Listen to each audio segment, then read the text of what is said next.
Forever. Dog. Hey, this is Gabe Gonzalez, and I host the brand new podcast, Queerty. And this is Alex Berg, and I host the brand new podcast, LGBTQ Nation. Two brand new podcasts made lovingly just for you. On Thursdays, I sit down with the best LGBTQ journalists, activists, and politicians to discuss the most pressing topics in the community. And on Fridays, I end each messy week right by sitting down with the funniest, smartest, and sexiest people in the world to talk pop culture, entertainment, news, and more. LGBTQ Nation and Queerty, politics, and pop culture. On Thursdays, you cry. On Fridays, you laugh. No, it's not all sad. We have some good news on Thursdays. Okay, like, what am I talking about? These days, you can cry every day of the week. Listen to both shows and get to know everything you need to know. You're already holding your phone, so subscribe to Queerty and LGBTQ Nation today on Apple Podcasts, Spotify, or wherever you get your podcasts. Only on Forever Dog.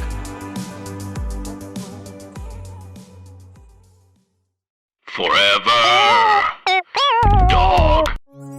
Warning, the following podcast contains an ice cream train, seed talk, a horrific batch of fonts, and Spin City-era Richard Kind, all part of the troubled stew that was Disney's California Adventure 1.0. Come, reminisce with us today on podcast The Ride.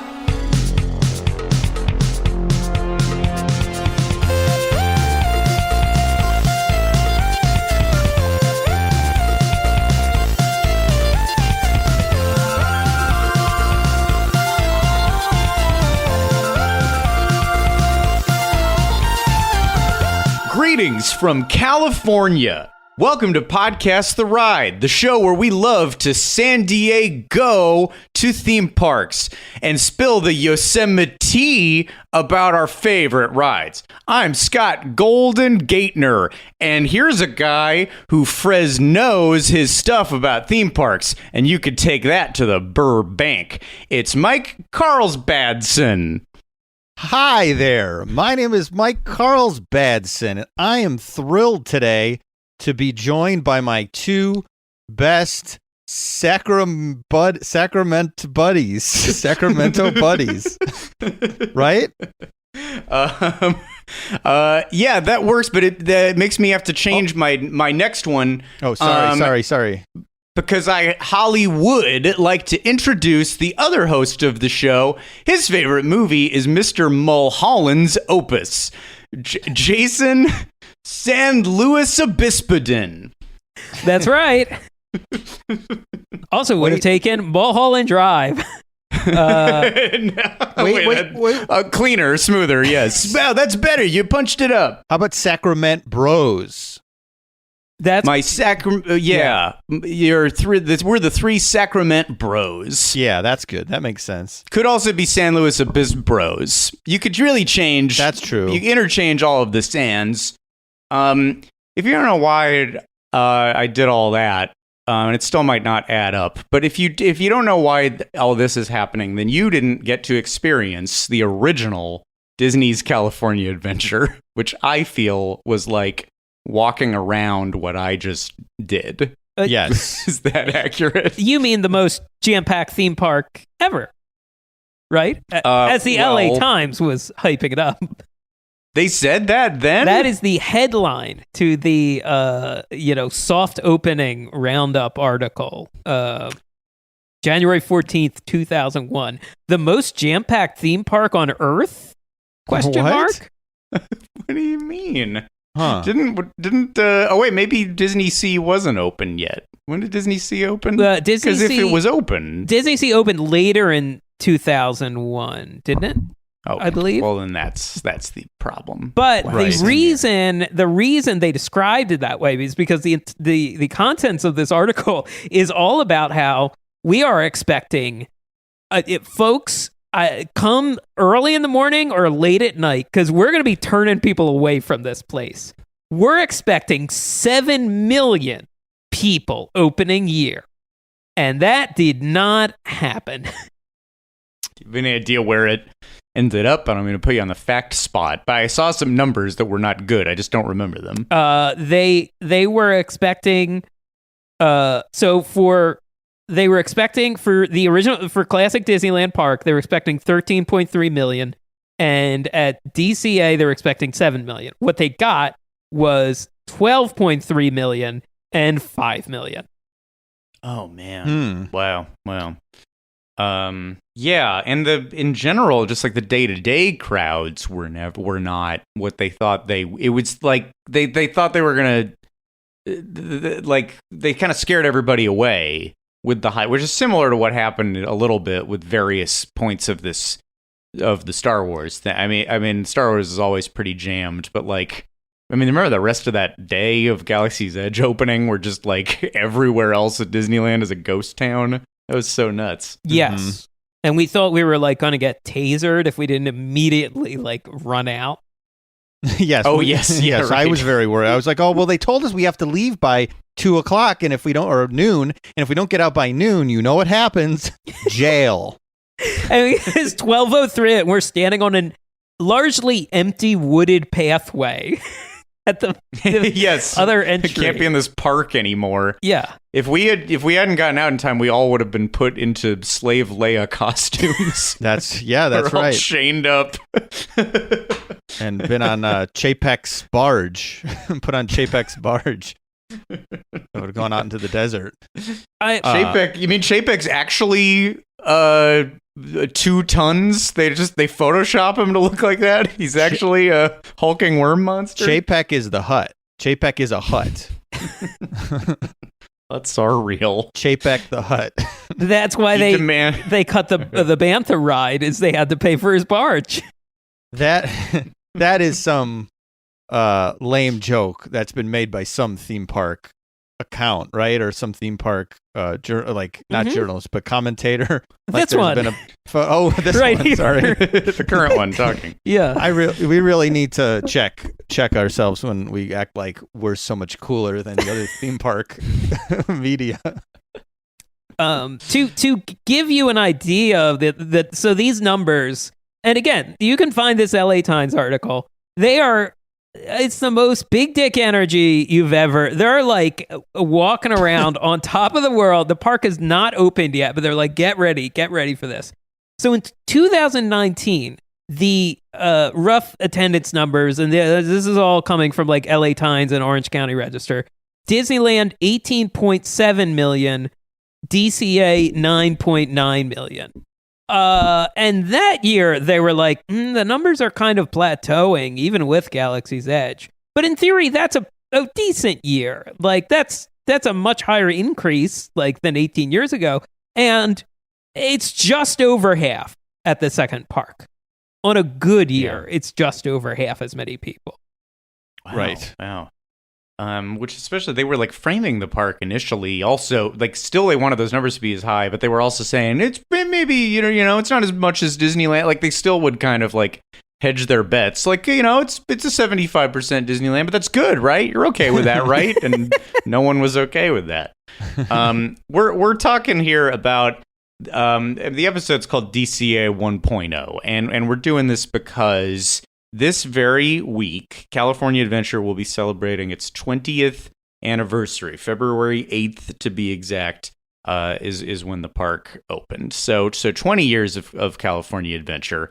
And could we celebrate the wonderful part, the many great things that there are to do there now, or not now, but were to do when it was open, the incredible park it's become? We could do that, or we could flash back to the bizarre, spare, annoying version that we got some 20 years ago. What does it sound like, listeners, we would do if you know us? What do you think it sounds like?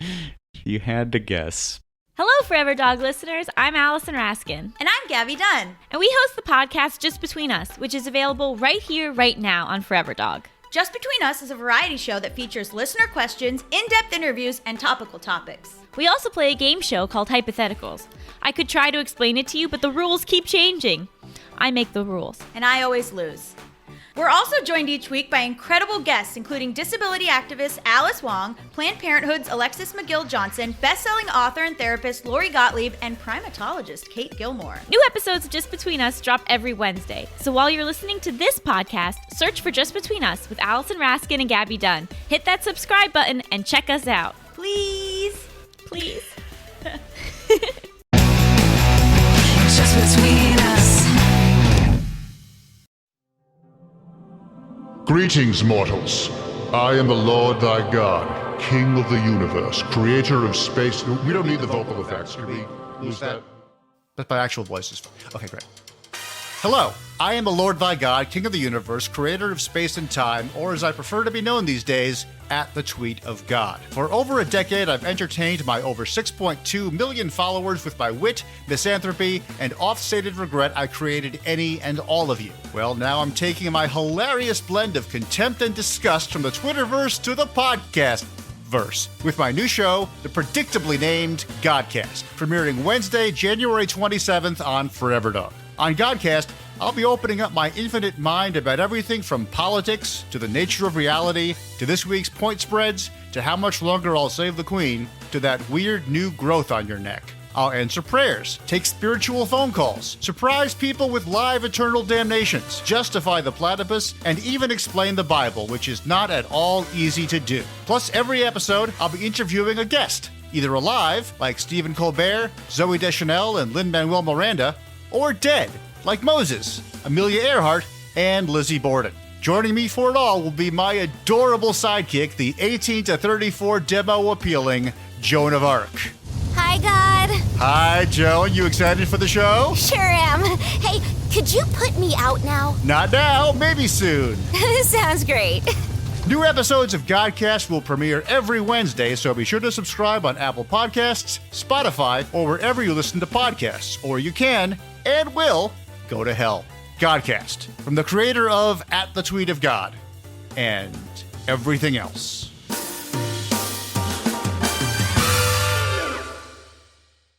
Well, yeah, I think it's clear what we're gonna do, and I think it's a good area for us, and a good, like, what I'm excited about here is that so many of our episodes are about a specific ride or place or area of a park, and this, I feel like, and this is one of those titles that's open to interpretation, DCA 1.0, but to me, it's about a vibe. This is like, it's like a general, just like aesthetic, and a thing in an aesthetic that manifests in signs and fonts and odd architecture and very limited music collection that was played in this place. I'm excited to swim in the vibe of DCA 1.0, and to that end,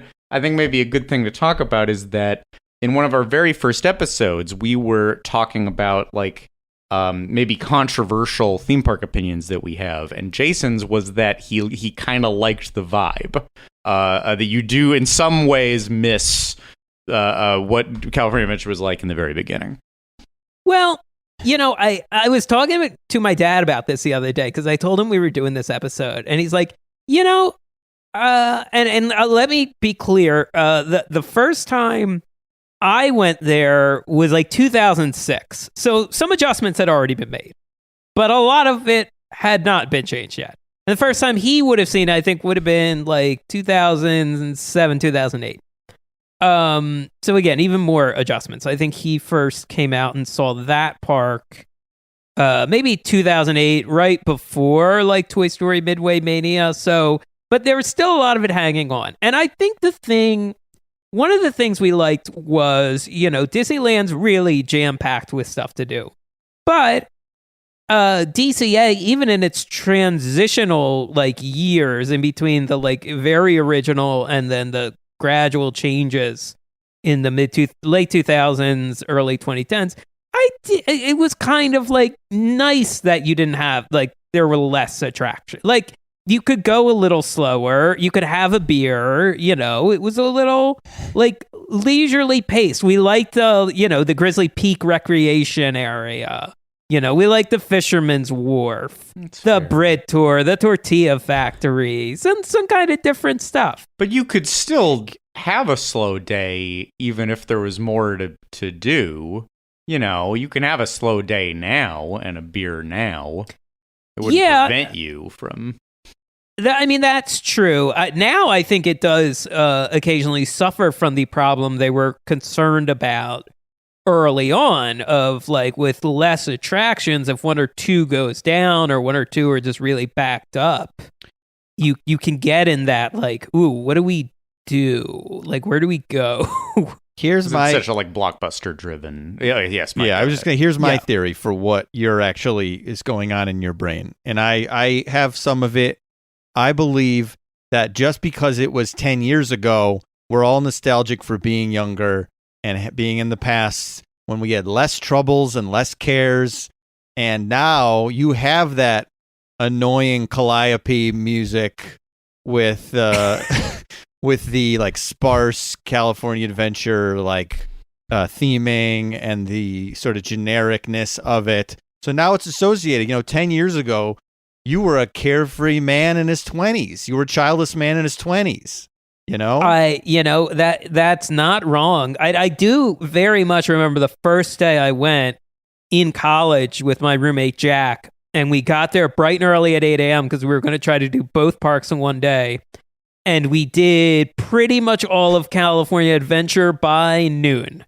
Yeah. And we're like, well, guess we're going back to Disneyland. Yeah. So, because like it could have been Disney, like Disney in 2001 opened up Disney's Toilet Park. And it's a toilet themed theme park. And there are no rides. It's just a series of bathrooms. And even though you knew at the time it was bad, I think 10 years later, you'd be like, you know what? Toilet Park wasn't all bad. There was some interesting stuff at Toilet Park. Well, but then there's also some fun to be had for making fun of Toilet Park, for going and goofing a little on parts of it. And, I do think a lot of stuff I like in California design. There's a lot of good California kitsch. Mm-hmm. So, and I can see them like with a limited budget or a budget that was like, kept getting scaled back. It seems like there was some stuff they tried to do kitsch. Yeah. And some more successful than others, and some just outright horror shows. Yeah. That line of kitsch and cheap is just you gotta be careful. You have to be so careful, or else you end up with the SS Rustworthy. Oh boy, we're gonna have some fun here. Yeah. I think California Adventure, the original, and there's obviously there's Soarin', which is a great ride and it's lasted, and there's other stuff we like, obviously. But California Adventure 1.0 feels like it's the aesthetic of that City Walk gift shop that sells the fake celebrity IDs. It's like as gaudy in places as the sock market or like any of those other like in your face retail shops. And with that air of like, because we're a little funky here. Welcome, visitor from California. We do it a little different. You might have just a plain box and one font, but we have 9 fonts, and they are all spinning and yelling at each other. Yeah, and what you said about the vibe, like the vibe of it is actually, I think, the issue. Because I was thinking earlier, I was like, all right, if you really look at the opening day rides for all the parks, like, Animal Kingdom, MGM Studios, Epcot. It's not that there's a lack of like 5 e-ticket rides, because that isn't often what happens when a theme park opens. They have like maybe one, like MGM Studios opens and it's got Great Movie Ride. That's like the big showstopper. And that's a Catastrophe Canyon and the tour, that they have a tram tour ready to go. But that's obviously there's precedent for a tram tour, and I'm not saying they didn't do a good job. They did, but it's like why wasn't MGM Studios considered a flop if they only had a couple big new things? It's like Soarin's a great ride, and the other rides are fun. It's what you're saying is what I'm saying. You got to the point. I think it's the vibe and it's the aesthetic that made people go, this isn't This isn't worthy. Well, but also you're right. I was younger and I had less, worries and stuff. And I was there with my friends or college classmates and family, and we were having a nice time. It's why you look back on movies and you're like, yeah, I don't know if I need to rewatch that movie ever, but I had a nice time when XYZ blockbuster came out and went with my family and we all went out to dinner afterwards. Yeah, of course. There's no shame in that, by the way. I'm not trying to shame you for that. But I think you might be doing some historical revisionism because MGM 1.0, I think a lot of people forget that it was the Great Movie Ride and a 2-hour tram tour, and that was it. Yeah, right? But it was, I think, well received. I think the complaint was that's there was more to do. But I think that people did like it and were just thirsting for more. California Adventure felt to me like we do not want more. You do a lot more, or I'm never coming back. Yeah, that I think was the feel. That is true. I mean, I think it had a lot riding against it, which is two. I mean, in the previous years, you had seen Animal Kingdom open and Islands of Adventure open, and both pretty well received. Animal Kingdom kind of doing a different vibe, a different stuff, a little light on attractions in the early days. Islands of Adventure, I think very light. Yeah, very light, but very beautiful. Of course, to counteract and it's that. all about Islands the vibe. of Adventure. Yeah. It's all about the vibe. Islands of Adventure packed with big roller coasters and some very popular e-tickets right out the gate. And then the other thing that was riding against it was the unbuilt parks, the Westcott and then the Disney Sea that would have gone in Long Beach. Yes. Yeah. Much better sounding, definitely. Yeah, and after all that, if you got any taste of Westcott, and there was enough, I certainly was not I'm in middle school as all this is playing out, but I still I remember looking in the newspaper and seeing concept art of Westcott, and it just looks grand. It looked pretty epic, and you knew they were gonna pull it off in a very stately way. Yeah. I did though like concept art of this too. I think there was an early California Adventure that would have been better than what they did, and clearly they just wintered it down. Yeah, and I was, as a younger, I was not aware of the history of Westcott and this Disney Sea in Long Beach. And I would assume, 98% of guests were not aware of any of that? That's got it, right? Yeah. Maybe less, 99? It depends. Yeah, it depends on how local they were, and I think if they read the newspapers a lot, because my parents were very aware of Disney's America and the Disney Quest in Philadelphia projects, just because they both got a lot of play in the local paper. Right. But I think you're right though, Mike, that it's the average person is just oh, Disneyland, I like Disneyland. Oh, there's a new Disneyland? I don't like this Disneyland. Yeah, what is this? That's the degree of knowledge there. Yeah, it's more of just initial, this doesn't feel good. I don't like this feeling. That's what it is. It's this feels different. This feels tacky. Disney it's also if you think about hey, Second Gate, which we call our Patreon, there weren't that many of them by this point. If you think about, I mean, there were now several parks at Disney World, but there's a lot of pressure on number 2. In a way, almost there isn't as much on number 3 or 4. And it's okay that Animal Kingdom didn't have as much to do. And we know how this goes. They're going to get it there. But sort of having to be Disneyland 2, whether or not that's fair. When you think about what's the first Second Gate, it's Epcot Center, and that's massive. That opens massive and with extremely ambitious things, and then Islands of Adventure, and that's completely different vibe than Universal Florida, and so much to do and really grand stuff. Also, both Epcot and Islands of Adventure, you have technology you can't figure out. They stepped up. They stepped up a game essentially somewhere in the course of the park, and then you get what's Disneyland 2. It's a bunch of sunglasses puns. It's puns. It's a lot of puns. It's a lot of puns. It's a lot of postcard humor. You know what though?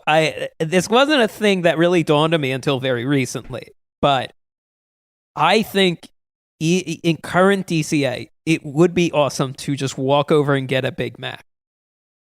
You cannot undersell how good a Big Mac hamburger is. And the building looks like shit. It looks awful. Oh my God. Oh, the building. I'm curious what everybody's like least favorite, which that's a candidate for me. But yeah, like we start getting into specifics here because there's so much to tribute. There's so many odds and ends to call out. It's something that I want to say at the top just to acquaint the listener who doesn't totally know. So yeah, but you probably know to some extent that California Adventure opened a little disappointing and there wasn't a lot to do, and that major things have been added. The big things being turning the entrance area into Buena Vista Street with the classy Carthay Circle restaurant, not only as a cool restaurant at the end of the street, but as kind of the castle that they didn't have before. So that was one of the big renovations, was making that street really nice, and like is it the 20s or 30s, like the Hollywood that Walt landed in.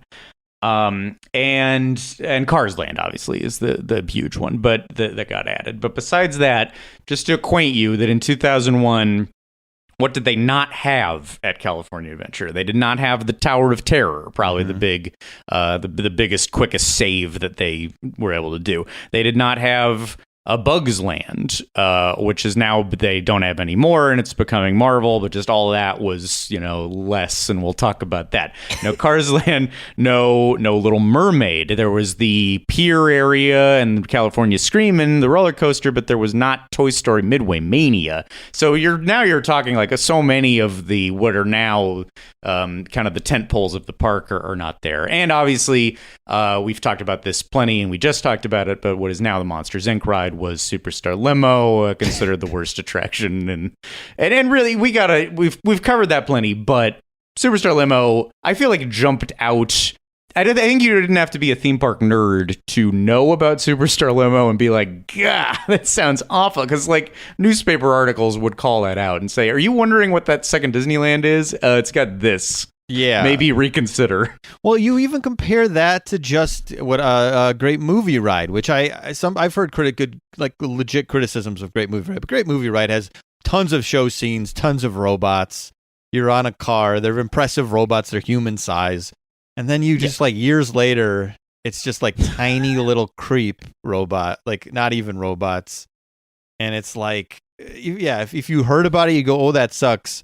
But if it was like I guess there's a version of Superstar Limo where it's like on the scale of Great Movie Ride, where you maybe go, "Oh, well, that was like it's a big show scene where you saw Drew Carey holding tickets." Or whatever. If it was a better robot of Drew Carey, like even the concepts in that ride could be done better. Right. I almost said and then did not when we were talking to Oscar about Monsters Inc. that something occurred to me about that.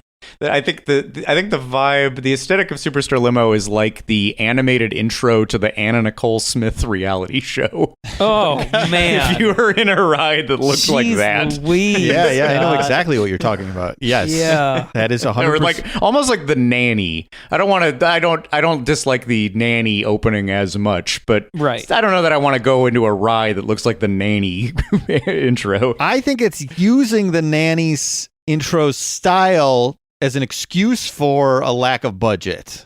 I think you're using that to try to hide and go, well, that's just sort of the aesthetic of it, as opposed to like, we don't have that much money. This is what we got approved. We're sorry. Like, we did our best. Yeah. But if they had, like you're saying, Scott, if they had made like Drew Carey's Superstar Limo starring Drew Carey, and it's Drew Carey picking you up at the airport and showing you Hollywood. Yeah, that could be something. Sure. He had a popular show on the air. They could have done something with that. Yeah, people like him. Yeah. If it's like the scale, like closer to the scale and scope of Great Movie Ride, like why, like you'd go, it's kind of odd, but all right, like I like that. I like this scene. Like as we've said before, like IP and stuff, and even sometimes concept doesn't really matter. It really just, it's like execution and I would of course say intimacy, but that's not what everyone would say. If you wish. I mean, like, well, now imagine the exact same series of events of Rise of the Resistance, but do them as squiggle drawings like Superstar Limo. And like animatronics that are like, is that Kylo Ren? Yeah. I don't know if is that that's like John Boyega. They all look like slightly larger ventriloquist dummies. God. Or like puppets, like Lonely Goat Herd Sound of Music puppets with like Kylo Ren, and he's like 2 feet tall, and like his arms are just moving up and down. Floppy mouth, yeah. And then the AT-ATs are like flat cardboard cutouts, and they're 5 feet tall. And it's not John Boyega taking you through it or Lieutenant Beck. It's like, there they are, everyone, the famous AT-ATs. Take a picture, smile. Yeah, I can't imagine that. It's interesting. If stuff had worked out, there might be a version. If Lucas had sold, say Lucas decided not to make the prequels, he sold to Disney back then. Maybe because of the budget and the situation at the time, that would have been the big new Star Wars ride. You know, I know that, like, of course we're landing in this kind of general opinion of that the prequels were underrated, but like I was always and I like Star Wars too. I like Star Wars Adventures Continue, but I remember how, like, when you were hearing they were going to try to do that in like 2000, like, thank God it took a little longer. Like, think about how bad those graphics would be, and they would not have changed it. I mean, it'd be fascinating if there was like a sub prequel, because it wouldn't have looked as good as the movies. Even it would have been like a lesser version of the pod race that's still there. Like, they certainly would not have changed it in 20 years. Yeah, because some of the prequels still look pretty good, and George has touched up a lot, and maybe that will continue. But yeah, I can imagine that the theme park tech version of that in 2000 would have been bad, coupled with the fact that they weren't in a good spending mode. You could imagine what that would look like. The first thing I thought of was because, for whatever reason, Instagram suggested I watch a clip, and a clip of the Red Hot Chili Peppers Californication video, which is sub crazy video game. Yes, crazy taxi graphics.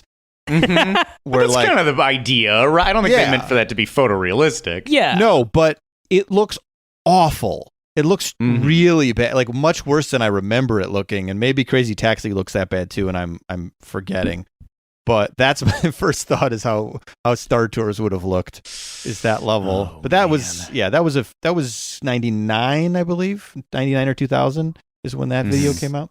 Something like that. Yeah. I mean, you're again, these are all things, like I said earlier, that I have such fond memories of, warm feelings at the time. It is hard to divorce myself from, like, I mean, I think I told this story about Mike and me, like, hanging out with people and putting Phantom Menace on a giant TV, and maybe it had motion smoothing on, and that was part of it.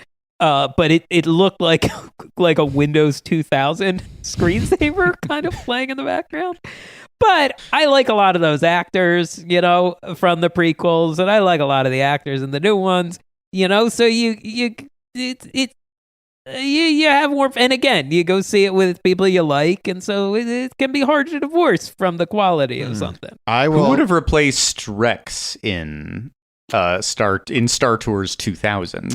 That's a good question. I mean, so Phantom Menace is just coming out. I mean, does Jar Jar go in there? It's got to be Jar Jar, right? Because George definitely was like, Jar Jar's going to be the biggest character of all time. Like, he had told Ahmed Best that he was not anticipating any sort of backlash. So I could see George being like, well, we're going to want to have Jar Jar because everyone's going to want to come see him. My brother and I had T-shirts, had toys before the movie came out, and Jar Jar was front and center of those shirts. We were like so excited. I had all the toys from Phantom Menace. They are. This is how sick I am, and how sick the collector community is.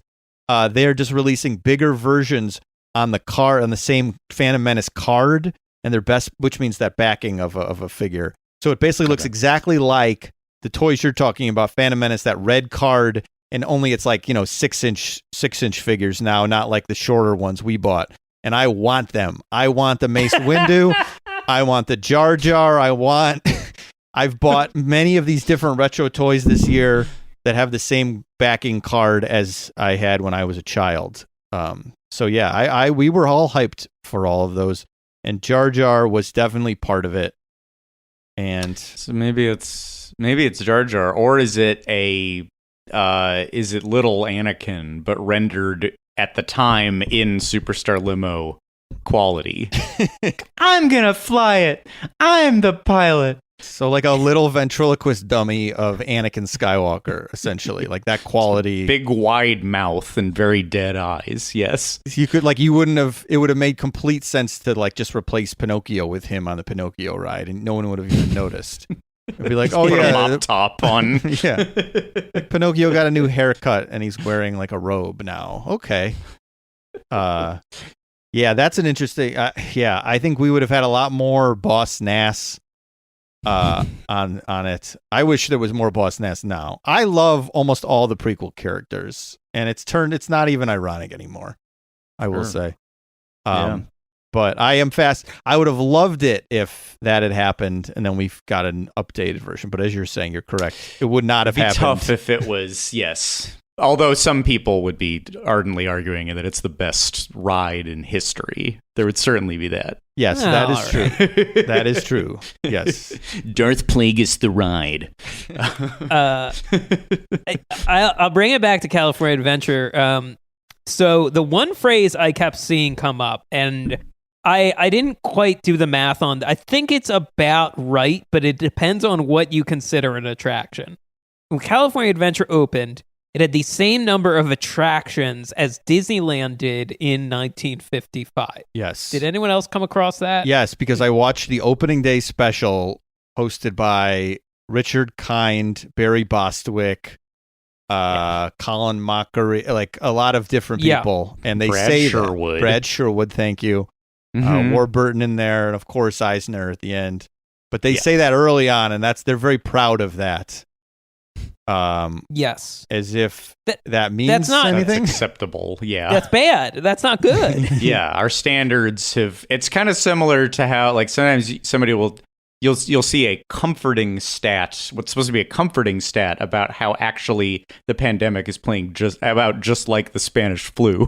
Like, oh, and these things happen and these things happen. So this is kind of how this thing is supposed to go. And you're like, no, it's not. That was 100 years ago. Yeah. Yes. Should be way better than it's something 100 years ago. Uh-huh. It really feels like that Disneyland stat is an excuse. It feels like they're already hedging a little bit and go, well, it's the same as the original, so I don't know what you're complaining about. And you're like, I didn't complain yet. I don't know. Why are you so defensive? Why are you arguing with me in this special? It's like when they did the Hong Kong castle exactly like the Disneyland castle. That's like a trap. Like, instead of doing a giant ornate castle, which now they're having to go back and do, they did exactly the Disneyland castle. And they're like, what? That's not good enough for you? You seem to like it at Disneyland. Why don't you like it here? Well, because our expectations are higher now. Yeah, you just did it because it's cheaper to build this, and you have the design. So that's what you're doing. You're pretending it's like some sort of homage. When it's not.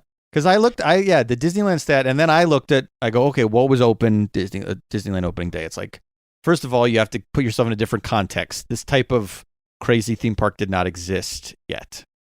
Yeah, it is inventing a thing. It's inventing a thing, but there's a number of mule-based attractions. There's a lot of mules. There were no mules in DCA. There's mules, multiple trains, Trains, mules, and then a couple dark rides, which were very ambitious for the time. And then the theming, of course, which almost all of it, if I'm trying to think, what would you describe it? Is it like inflation, like themed inflation, where like, that in, when Disneyland opened, that was worth 3 Animal Kingdoms at the time. But now I see what you're saying. That's what I'm trying to figure out how to explain that. Or just that they like had a flag. Like, here's a medieval flag. Wow, that's just like it would look in the movie. And now you kind of expect, because they stepped up their game. You have to judge people by post 1955 standards. Yeah, I mean, people probably like saw the Snow White and the Seven Dwarf cars that had the name of the dwarves on it, and they were like, "Holy shit! Those are the characters from the movie we like." Oh my! They were like getting so excited about it. Like that made so much, like that was so much of a bigger impact probably on those guests than honey, give me a benzo and a cigarette. I need to calm down. Hold on, I'm getting harassed by Bob Cummings. I have to hold on, help. I need to get away from this crazed man. There were so many mules, and you could make out with a big star from TV who's hopped up on sheep sperm. There's so much to do here. Jason, go ahead. Well, I was going to say, meanwhile, here's another thing from that LA Times article. They quote Barry Braverman, Disney's chief creative supervisor of the project. And the setup is that, there's less rides, so if a couple go down, that could be dicey. And his response is, quote, "We'll just have to count on the live entertainment being good." And I think it wasn't, right? I don't have a lot about all of this stuff, but I have these phrases in my head like Eureka, or there'd be, I don't know, like people banging on trash cans. What was the live entertainment? There was a bad show called Steps in Time. I don't remember much about Steps in Time. That was kind of like a not a jukebox musical, like a review. I think it was big songs from the movies and stuff. Okay. And that was eventually replaced by the trash can thing. Eureka was the California parade, right? Yeah, that's right? Yeah. Do we know what Eureka was like? I did not go down the Eureka rabbit hole. Some of this, we've got a 3-hour Bountiful Valley Farm episode. We got a Eureka episode. There's bigger fish to fry. The opening special alone. Yeah, we're gonna plant seeds for future things. Definitely. Oh, like the seeds you would find at Santa Rosa Seed and Supply. Santa Rosa's. That was something in the park. Santa Rosa Seed and Supply. Yeah, it was by San Andreas Shakes and Bountiful Valley Farmers Market. The Bountiful Valley Farm. Yeah. Oh boy, we got so much. This is gonna be a two-parter. Here, I just want to show you what I found just googling the parade. Oh no! Yeah, this is terrible. So Disney's Eureka California Adventure Parade had a guy dressed as a fortune cookie. And somebody dressed as a box of noodles. And his legs are bamboo. And his legs are stilt bamboo. legs are big bamboo shoots. That's the big float. Oh, God. The stilt walkers as the Golden Gate Bridge is horrifying. So there's two guys dressed as the Golden Gate Bridge. Yeah, here's just like just an ugly version of the entrance and the sun. No, that's Pixar Play Parade. That is not. There's that woman, like the Spirit of California. I don't know. There's a lot of like generic mystical element, like Spirit of California, and some questionable indigenous representation. Like it's just, I don't quite know what it. I don't even know how to describe it. Well, we'll be doing that eventually. Yeah. There's I'll pull up a video that is did you guys watch the opening ceremony? The little play that happened out in front where Roy Disney talked and Eisner talked. I think we have to do an episode all about opening ceremonies at some point, because we've talked about the weird that they make Benicio del Toro do a weird little skit. These things are great. This is definitely its own thing. But let me try to find this part, because this is kind of the vibe that you were showing with sort of vaguely mystical elements, as Jason was saying. And this is so they put up a bunch of blue tarps in front of the park. There's an audience of seated guests. There's this, I don't know what character this is, if this is like a something related to Khalifa or Khalifia, the Whoopi Goldberg character, and we'll deal with that later. But there's some kind of California queen comes out, and it seems like it's all these dreamers, essentially. Like, here's gold people and blue people, and they're all chasing something with streamers. They're dreamers with streamers. But what is it? What do they want? Oh, a big golden California. There she blows, and then the guy waves it in front of them like, here, isn't this what you were dreaming of? And then a banner goes by that says imagine, and one says culture, and most you can't read because they aren't angled to face the audience. This is chaos. And also, what is the all right, the things you can do in California, that there's beauty and there's Hollywood, I get all that, but who cares about the shape? Like, as if the shape came to you in a flux capacitor dream. There's a place and it looks like this. It's straight at the top and then it squiggles down to the right. It haunts me each night. Well, you make fun of it, but you had the video muted. You couldn't hear the assembled crowd going, shape, shape, shape. Best state shape. That looks other than the size, that looks like a thing I made in elementary school for a project, like a home project that I put off until 9 p.m. 9 p.m. the night before. The night before, which is how I usually did my projects. And it would just be like, well, my mom would be like, I don't know, we have cardboard. You could, we have a gold pen. And I'd be like, oh yeah, okay, so we'll just cut out California and pen, draw gold on it. It looks, I'm sure it's not paper, but it looks like shit. It looks awful. Yeah. Yeah. It's big. That's the only thing, is that the only thing I could give this to them over you and your mom is that maybe you couldn't have fit this in your house. No. But besides that, the quality is exactly the school project. Give it some shading or something so the audience can see it a little more. Something suggesting dimension, perhaps. It just, it looks bad. The whole thing is rough, and we'll deal with this in an opening ceremony thing. But Mickey comes out, and Eisner sort of justifies the premise. This is a whole, I don't know that we super need to go into this, and it's covered into various documentaries and such, but there was a retreat in Aspen where they got everybody together to let's crack that idea, that second park. What's something we can do? And they put a lot of ideas up on the board, and it sort of was like cherry picking a few. And the idea, and it was like, if you were being not cynical, you would say, well, these are themes we've always wanted to tackle, like the charming seaside amusement park or the nature of Yosemite and that kind of thing. And of course, doing a new Disney MGM Studios would make sense.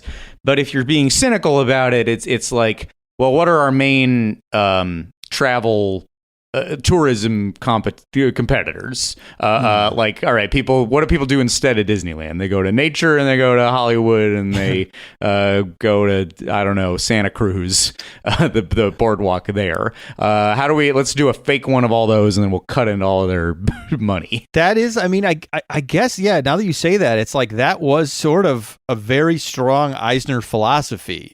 MGM Studios is that. Animal Kingdom is like, well, let's make a better zoo than the zoo. Let's put Busch Gardens out of business. Yeah, Busch Gardens, right. Yeah. So it's like, we can do everything better. So it does seem like that is a big part of him, even in the parks that we like and were more successful from the get-go. Well, I think it's that he could, that sort of cynicism mixed with a ton of money could sometimes produce some great results. But then here you didn't have the ton of money. Right. Well, but what you said, something that rubs me the wrong way, I was like, wait a minute.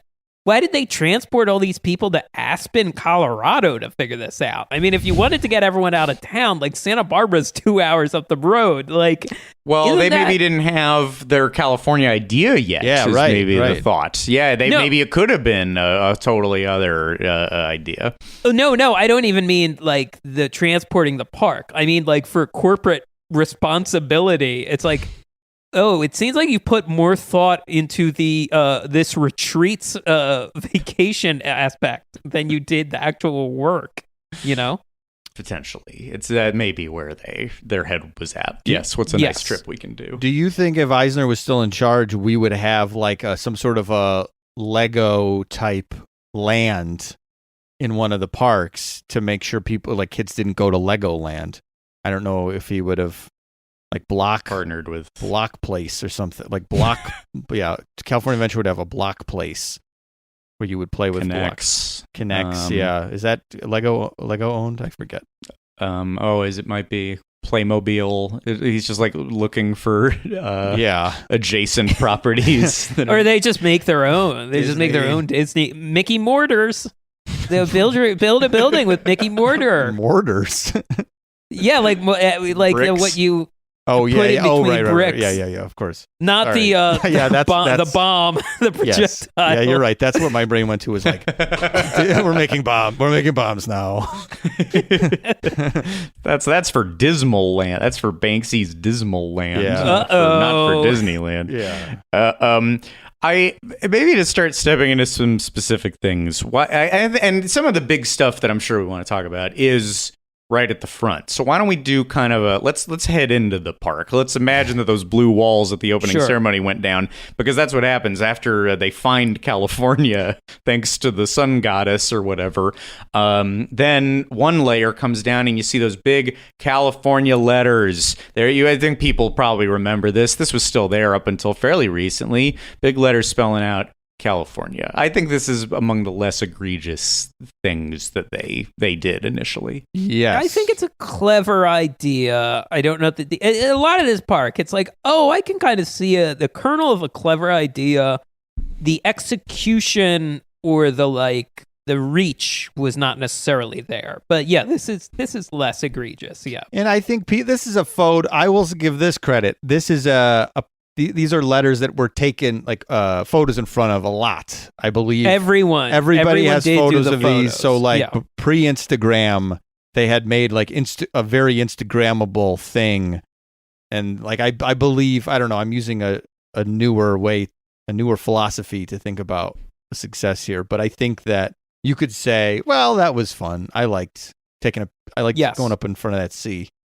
Now, the problem may have been a lot of people did the photo and then walked away from this into park. Disneyland. Yes, to Disneyland or to the pizza restaurant.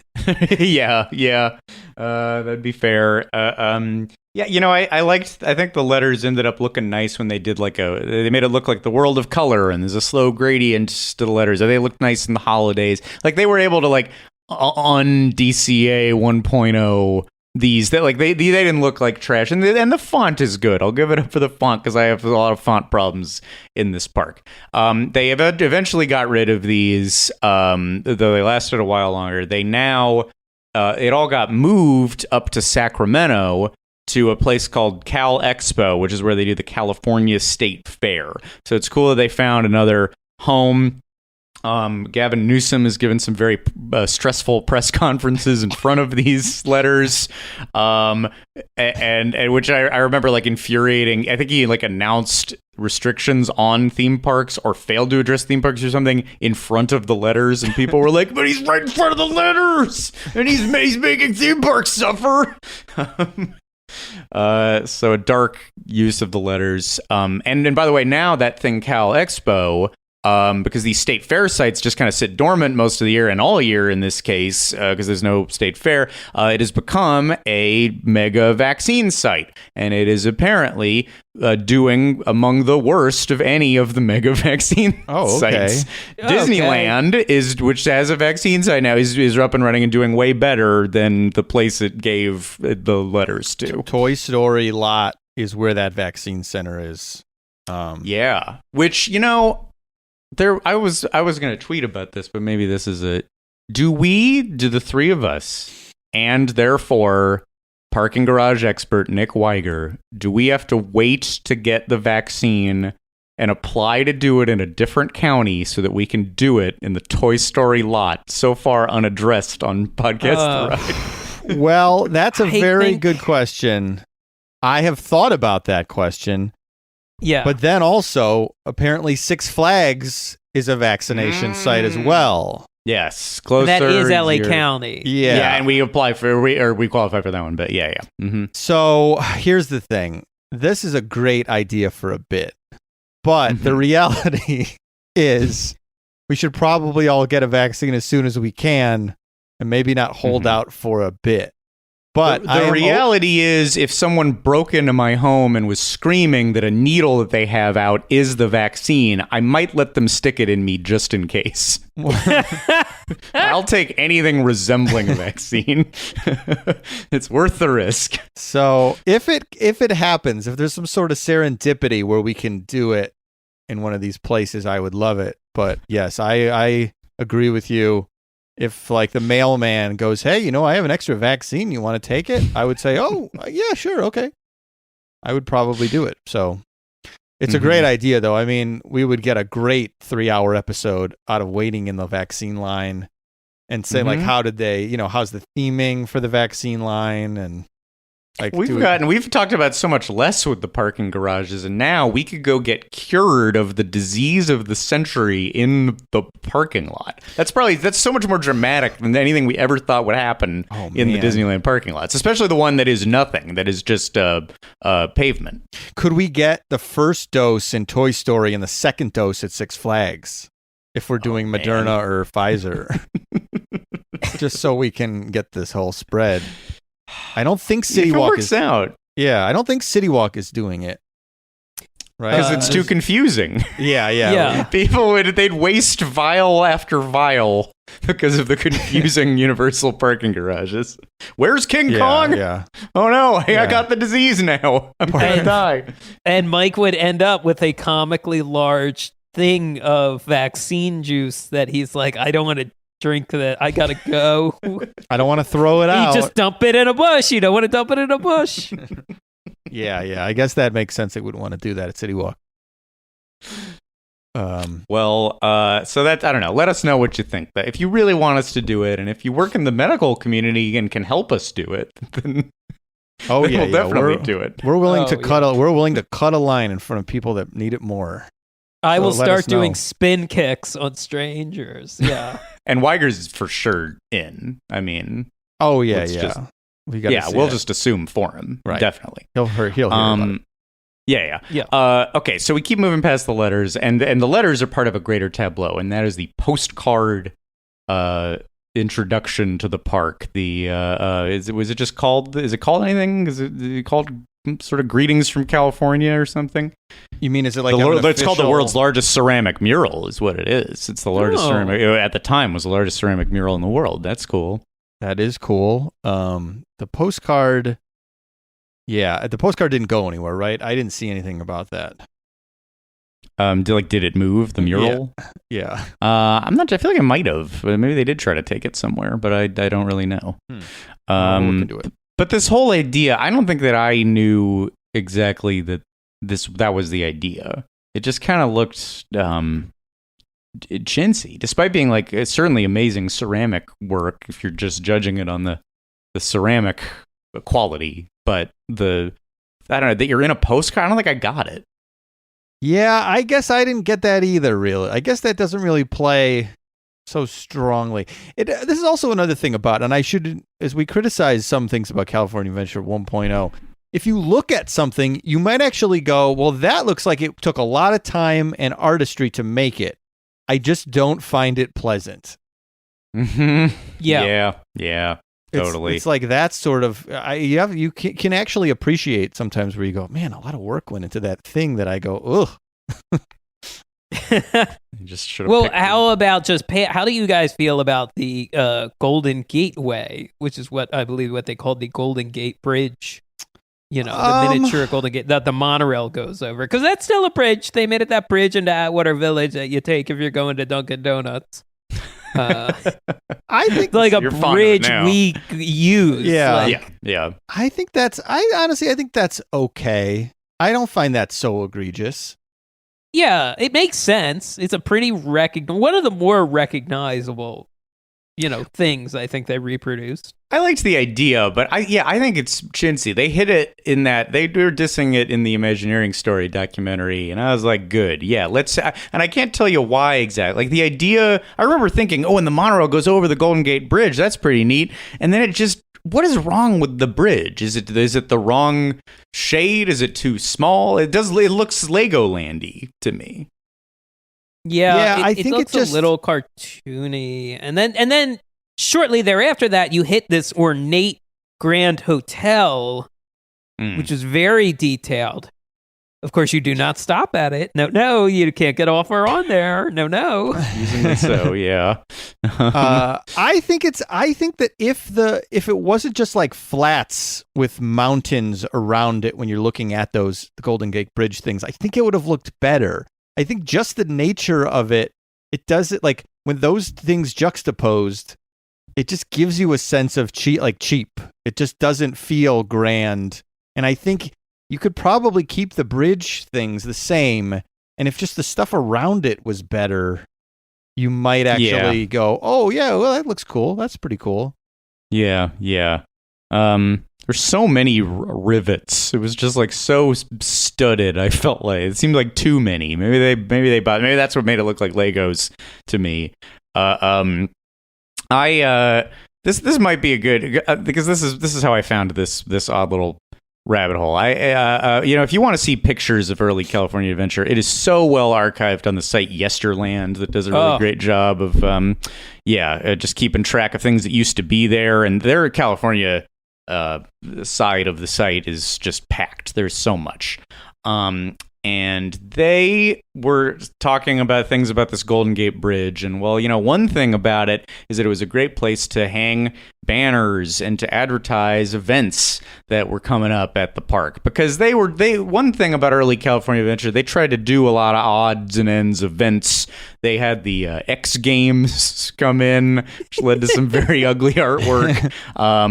They had a concert series, and the first band ever to play it, of course, America's band, the Beach Boys, with Mike Love and Bruce Johnston and no one else who matters. So there was lots of garbage like that. And they did a thing called, and there's a big banner hanging off the Golden Gate Bridge advertising ABC Primetime Preview Weekend in 2004. Mm-hmm. So I wondered what that was, and it seems like it was basically an upfronts. And if you don't know the upfronts, it's where a network trots out all their new shows to show to advertisers. And wouldn't you, a regular person who paid to go on some rides, love to be advertised to about, hope and faith, or 8 Rules for Dating My Teenage Daughter, or whatever shows were on ABC at the time. This thing... Oh, yes, go ahead. I was just going to say, is that the same event where Jim Belushi played blues on stage? You are correct, right, sir. Sorry, I jumped the gun. I jumped the gun. I'm sorry. No, this is great. Yes, among the, you're looking at a list. I mean, there's great stuff all over the list. There's going to be a reunion of Growing Pains with Kirk Cameron, with Newsom defying Christmas spirit carrier and COVID carrier Kirk Cameron. So lots of dumb stuff, and then it all culminates. It seems like the peak of this event was a live Saturday evening performance by Jim Belushi and the Sacred Hearts, introduced by Jimmy Kimmel. Jimmy Kimmel, eventual host of the Oscars, kind of America's host at this point, was just the opening act for Jim Belushi. I feel like this restaurateur, this guy who's got a barbecue place down the block. Oh, does he? I haven't been. Sing. Oh, what's that? Wait, hang on. Who's a restaurateur? Yeah, Belushi. He has a barbecue. Wasn't he part of House of Blues? House of Blues was. He's not part of House of Blues. He would certainly play at it, but he was not. I don't believe was a at least not a major partner. He maybe he got in there as an investor or something, but I don't think he was one of the mains. I see. Okay, you guys are the Belushi experts. I gotta leave it. Proudly so. Yeah. Mike, did you discover anything I don't know about this sacred performance? No, and I'm trying to remember which episode we talked about this before. It's been 2 years, but there were 2. Oh, did we? Oh, we did talk about it. We did. There were 2 years in a row that Jim Belushi and the Sacred Hearts played, and I was looking desperately for footage, but I could not find any. I just found some pictures of him with the DCA backdrop, and I want to say he was playing a harmonica. But sounds right. Yeah. So yeah, there's no. I mean, if somebody in the audience has video of Jim Belushi, please send it to us or point us in the right direction. If it's your private video, even please upres or capture it and send it our way, because I would like to see this. Mm-hmm. But yeah, I don't know. Look, I'd love to see Jim Belushi perform at Disney's California Adventure now. I think that should still happen. I think it could happen. It would have been great if he like did a guest spot at the Mad Tea Party where like he just kind of spinning. Yeah, he could have dressed up like one of the Ellis characters or not. It doesn't matter. And now the Cheshire Cat, Mr. Jim Belushi, to play Cheshire Blues Cat. Yeah, he's a cool cat. We know that. I like Jim Belushi, by the way, on Twitter lately has been killing it. I will give him that. You know, he's gotten a lot of shit. He's been kind of funny in his like weed guy era. Yeah, he's gotten a lot of shit over the years, but it feels like he's in a nice, comfortable place where he's just growing weed and like being nice to people on Twitter. So, I tried to get us some, but it's only being sold, I think, in the Pacific Northwest right now due to licensing and interstate trade and all that garbage. Is Jim Belushi's weed farm themed enough for us to do an episode on Podcast The Ride? I think the strains are Blues Brothers oriented, so that there is theming in the weed itself. Oh my God, yes, we have to. Yeah. we really should do that. Yeah. Oh boy. What is is it just Belushi Farms? What is he? Because it's like, I think it is just like, it's not even clever. It is like Blues Brothers weed. It's just the Blues Brothers and then Belushi's secret stash. Wow. So do you think Danny Aykroyd gets a cut? Do you or he just kind of gave him his blessing to make it? Because obviously weed is a big business. And I think like Danny's a big businessman, as we know. I wonder. I'm interested. Was he cut out as revenge for not being part of the House of Blues? That's a good question. Or not being featured prominently in Blues Brothers 2000. Or is he in it at all? Doesn't he make an appearance, or am I crazy? I'm just thinking of one of the... he's in it at all. He just shows... He sometimes plays as the Blues Brothers on tour with Dan Aykroyd. I just found an old performance. I was thinking about especially the era where there were three of them, where it was Aykroyd and John Goodman and Jim Belushi. Right. And I saw a performance from the House of Blues where they have the actual of Sam and Dave. Sam is performing Soul Man with them, uncoordinated dancing in the background, like not synced up. And he does the first verse of Soul Man, he being a African-American performer, and then for the second verse, Jim Belushi, a white man, grabs the mic forcefully and takes it over to sing Soul Man. And just like hearing, all right, here's the original, and now Jim Belushi, his choice is to scream it. That's his take on the blues, is screaming. I'm not sure any of those three men, Dan, Jim, or John, are the greatest singers in the world. That's not what I would say, no. Sam and Dave, fantastic singers from the hits that I've heard. If Sam's there, maybe you let Sam do it.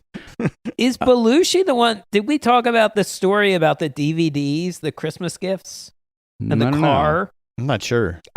I'm not sure where I heard this. I think it's Belushi, but it was Christmas time, and the show was taken, whatever it would have been, according to Jim, was his show, right?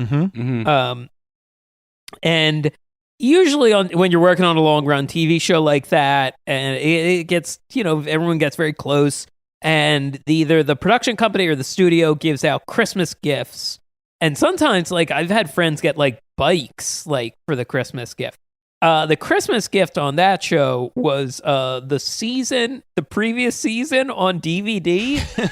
And I believe the story goes that Belushi had, he had the primo parking spot right by the soundstage, but his window was like left cracked just a little, and he came out at the end of the night, and the car had just been filled of the DVDs. Like, people just shoved the boxes through the window and filled the car up. Wow, I've never heard this. Is this a secret story? I don't know. Wow, I don't know. I have no idea where. What exactly bridge is being burned? Is it our bridge to go to Belushi Farms? Yeah. We'll have to figure it out if we have to leave this in. Yeah. Yeah. How much do we? Because it is a themed environment. Or are you thinking, like, did this happen to Kevin James? Like, is there another? Oh yes, it also could. Yeah, it could have. Now that you say that, it could have been Kevin James. Did it help? I like the story. It's a great story. I buy yeah. the source of it. I also just want to say really fast that I'm on Belushi'sFarm.com, and there's like a big. I almost feel like Aykroyd's involved because the text and specifics could not be thicker than the copy that I am reading about these marijuana strands. And listen to this. As with music, we are naturally wired and set up with tetrahedronal shaped endocannabinoid receptors that are organic to all of us, Jeff Sessions included. Got him. Whenever, yep, that's it. Case closed. That sounds several, like Aykroyd. Yeah. Maybe he helped. He punched it up. And then with a little topical punch up. Several generations of Trump villain ago. Which sort of brings me to the second thing I was going to say about this event, about Primetime Preview Weekend 2004. There was also, among the many things, come see the stars of the show, and you can also see a little preview and meet the star of the show, The Benefactor. Do you guys have any idea what The Benefactor was? Show in 2004. Was it their version of The Apprentice? It was their version of The Apprentice, and it was starring this beefcake. Oh, yeah. Do you even recognize him as young, hunky Mark Cuban? This is like... who is he trying to look like? He's like he thinks he's Freddie Prinze Jr. or something. Chris he thinks Klein. he's an early Chris Klein. Totally. The CW's Frankenstein. He's in a bright blue shirt. They didn't shop out his nipple. It's poking through, and also in front of a blue background. They got Cuban's look. They engineered it a little better on eventual Shark Tank, and Shark Tank obviously much more successful than The Benefactor. The Benefactor did not do so well, and in the wake of the show going away, Mr. Cuban received a letter. And I'd like you to guess during this letter who wrote the letter. Dear Mark, if you have any suspicions. I might know. Bet a lot of money on your opinion on this.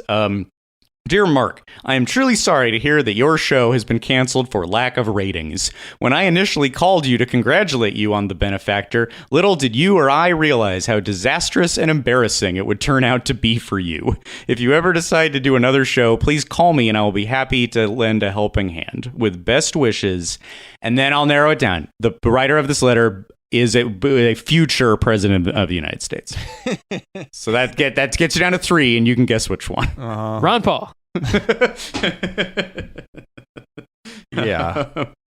We don't need to say it. That's right. That makes sense. That makes a lot of sense. It's on gold letterhead. That might have helped you figure it out too. This is what this guy's doing in 2004, and we must elect him to the highest off. This guy has to take control of the world. Yeah, no, it makes after having seen it for 4 years, it makes total sense that this. It all makes sense. It had to happen. It was great that it happened. America was made great again. So that's all my thoughts about. This is quickly becoming. We're just gonna have to do a part 2 of this because boy oh boy. Yeah, we're just gonna have to do like land by land. This is only the street, right. And then we'll do Paradise Pier 1.0, and this is maybe genuinely a solution because man, we got a lot here. Well, and we haven't even talked about my favorite part of Sunshine Plaza. Yeah. Yes. I'm talking about Burbank ice cream, baby. Oh, you threw me. I thought you were going to go for the sun sphere, the wind sphere. Yeah. Talk about Burbank ice cream, please. So Burbank ice cream was the Sunshine Plaza. This is the equivalent of Main Street. So it's got to have an ice cream parlor to get people coming in or going out of the park at the end of the night. And you entered through a California Zephyr train car. And it's a real two-sided train. I just think it looks great. It's a shiny restored train car. Yeah. And you went in and you got any number of Disney's 6 ice cream flavors they have not updated in decades. Mm-hmm. Whatever the Dryers relationship. I think when Disneyland opens back up, we need more ice cream flavors. It's these same 7 or 8 flavors. I wouldn't mind more flavors, But I do find the Dreyer's flavors comforting that they don't change ever. There's something I like about the stability, and maybe I'm being a hypocrite when other things that I say, but I'm not saying take any away. I'm saying like let's get it's Expand. Disneyland. It's supposed to be your it's expand. And Well- like especially back then they had 4 Sundays. Like I don't know, it just seems like kind of all of the ice cream except the ice cream at Paradise Pier where you would pick a flavor ripple. yeah. Like everything is just chocolate vanilla in this part. Like What do you- everything's What are you looking for? Is like Blue Sky real quick here. 5 Oh. give me 5 to 10 more flavors that they need to have. okay. Well, I think mocha almond fudge is an interesting flavor, but I found the almond overwhelming. I think they need a simple coffee flavor. Okay. I think they need a rocky road. Okay. Okay. They have chocolate chip, which I think people think is crazy. Like, I love chocolate chip because you get the creaminess of vanilla, but then actual crispy chocolate. Right. Let me see. Some sort of caramel. Okay. Some sort of caramel. What else we get? Anything on the fruitier side, or heading towards the gelato territory. Yeah, maybe a raspberry sorbet or you get a sherbet, Mike. You get a rainbow sherbet. I get a sherbet, a rainbow sherbet, and I often get a double scoop with a cookie dough as well. That's good. They do a good cookie dough. And is cookies and cream on this list? They have cookies and cream, right? I guess they have cookies and cream. There's a big one that I feel like is some sort of peanut butter thing. Okay, yeah, that's good. I hear you. I think those. I just think more variety. I mean, I looked up the menu of San Andreas shakes too, which is a different part of the park.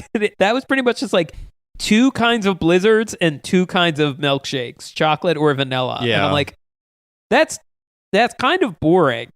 That's But you could get date shakes there. I thought, like a la the on the way to Palm Springs. I forget the name of that date shake place, but I definitely at some point in time had a date shake in California Adventure. See, now that I like. I must have been looking at a newer menu where they scaled back, but I think date shakes, that's fun. Yeah, for sure it exists. I don't know if it was there, but I definitely had one in the park. Does Ghirardelli do anything for you, or do you want this Disneyland? Ghirardelli. Okay, because we always go to Ghirardelli in California Adventure now. Do they have enough? Not for there you? at opening. Does Ghirardelli have enough? Yeah, they have a lot of varieties of like parfaits and sundaes and maybe just 1 or 2 more ice cream flavors, but they just have a lot, and they have a lot of mix-ins and they have a lot of toppings. So you wanted just a little more convenience, essentially, because if they have it in California Adventure, you just want something else on Main Street switched up. Yeah, I guess I don't need it in California Adventure because there is Ghirardelli's, but yes, at Main Street and at California Adventure now they have the hand dipped ice cream bars, which that's fun. That's very novel. Yes, I like that. They're huge too. I agree with you. Burbank, what is it called? Burbank ice cream. What was it called? I think so. Burbank ice cream Burbank was ice good. cream. The train cars were cool. I do miss Yeah. getting ice cream in the train cars. That area is, I think, the thing I miss the most of all. I think they pulled California that Adventure. off. If you were going to keep anything from this opening zone, I remember wouldn't being mind the train. Yeah, They could have kept a little disappointed when I went the first. I was like, oh, they got rid of the train cars. Oh. Yeah, and that seems like something they easily could have moved to the Hollywood backlot area. Yeah. Yeah. But yeah, I assume they were still. I think that the Hollywood backlot. Yeah, we've talked about it before. Like, it's obviously going to be changed eventually, and I think they were probably assuming they would do something sooner rather than later, and they probably didn't foresee a pandemic slowing everything down either. Yeah. I'm guessing. We're stuck. We're stuck with it. You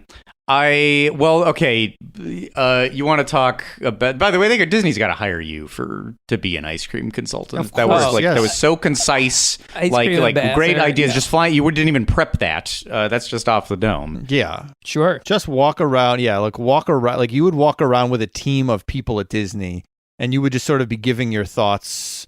Like, they'd be like kind of all have a notepad, and they'd be hanging on every word, and you would just be Yes, Mr. shouting Sheridan. flavor every different food stand and restaurant. I think you would just shout things out, and they would write it down, and that you could fix a lot of problems that way. I feel like I was shouting a lot, like looking at the map, like looking at the original DCA maps, and I was just. Then I would go look up what they had, and I was just like, okay, the will was not, the thought was there, the will was not there. It's like we want this to be a park for adults. Then don't serve like dog food. Like don't serve college like food you would have thrown together in college, you know? Food wasn't good there, was it? For like you think that's one of the main things, and probably why I consider it like the park of my 20s and my early 30s is like you go there for good food and good beverage. It was kind of junky to begin with. I think Pacific Wharf was always interesting. It always had a variety of stuff. It was bread and it bowls, had some freshly made stuff. And then I honestly have never eaten at that winery restaurant. The sit-down restaurant I don't recall loving. I love the terrace and I love the walk-away wine bar, but it's kind of like generic Italian, I feel like. Okay. You can get in a lot of places. I could be wrong. If I'm way off on that place, I was just disappointed the one time I did it. I'm sure it's changed the menu like a million times at this point. So who knows? Yeah. Rough food, seemingly. The shout out to the restaurant. Was it called Chips? It's Strips, Dips, and Chips. Yeah, strips, dips, or chips. No one rides for free. That kind of the fried mozzarella and chicken strips and fish fillet.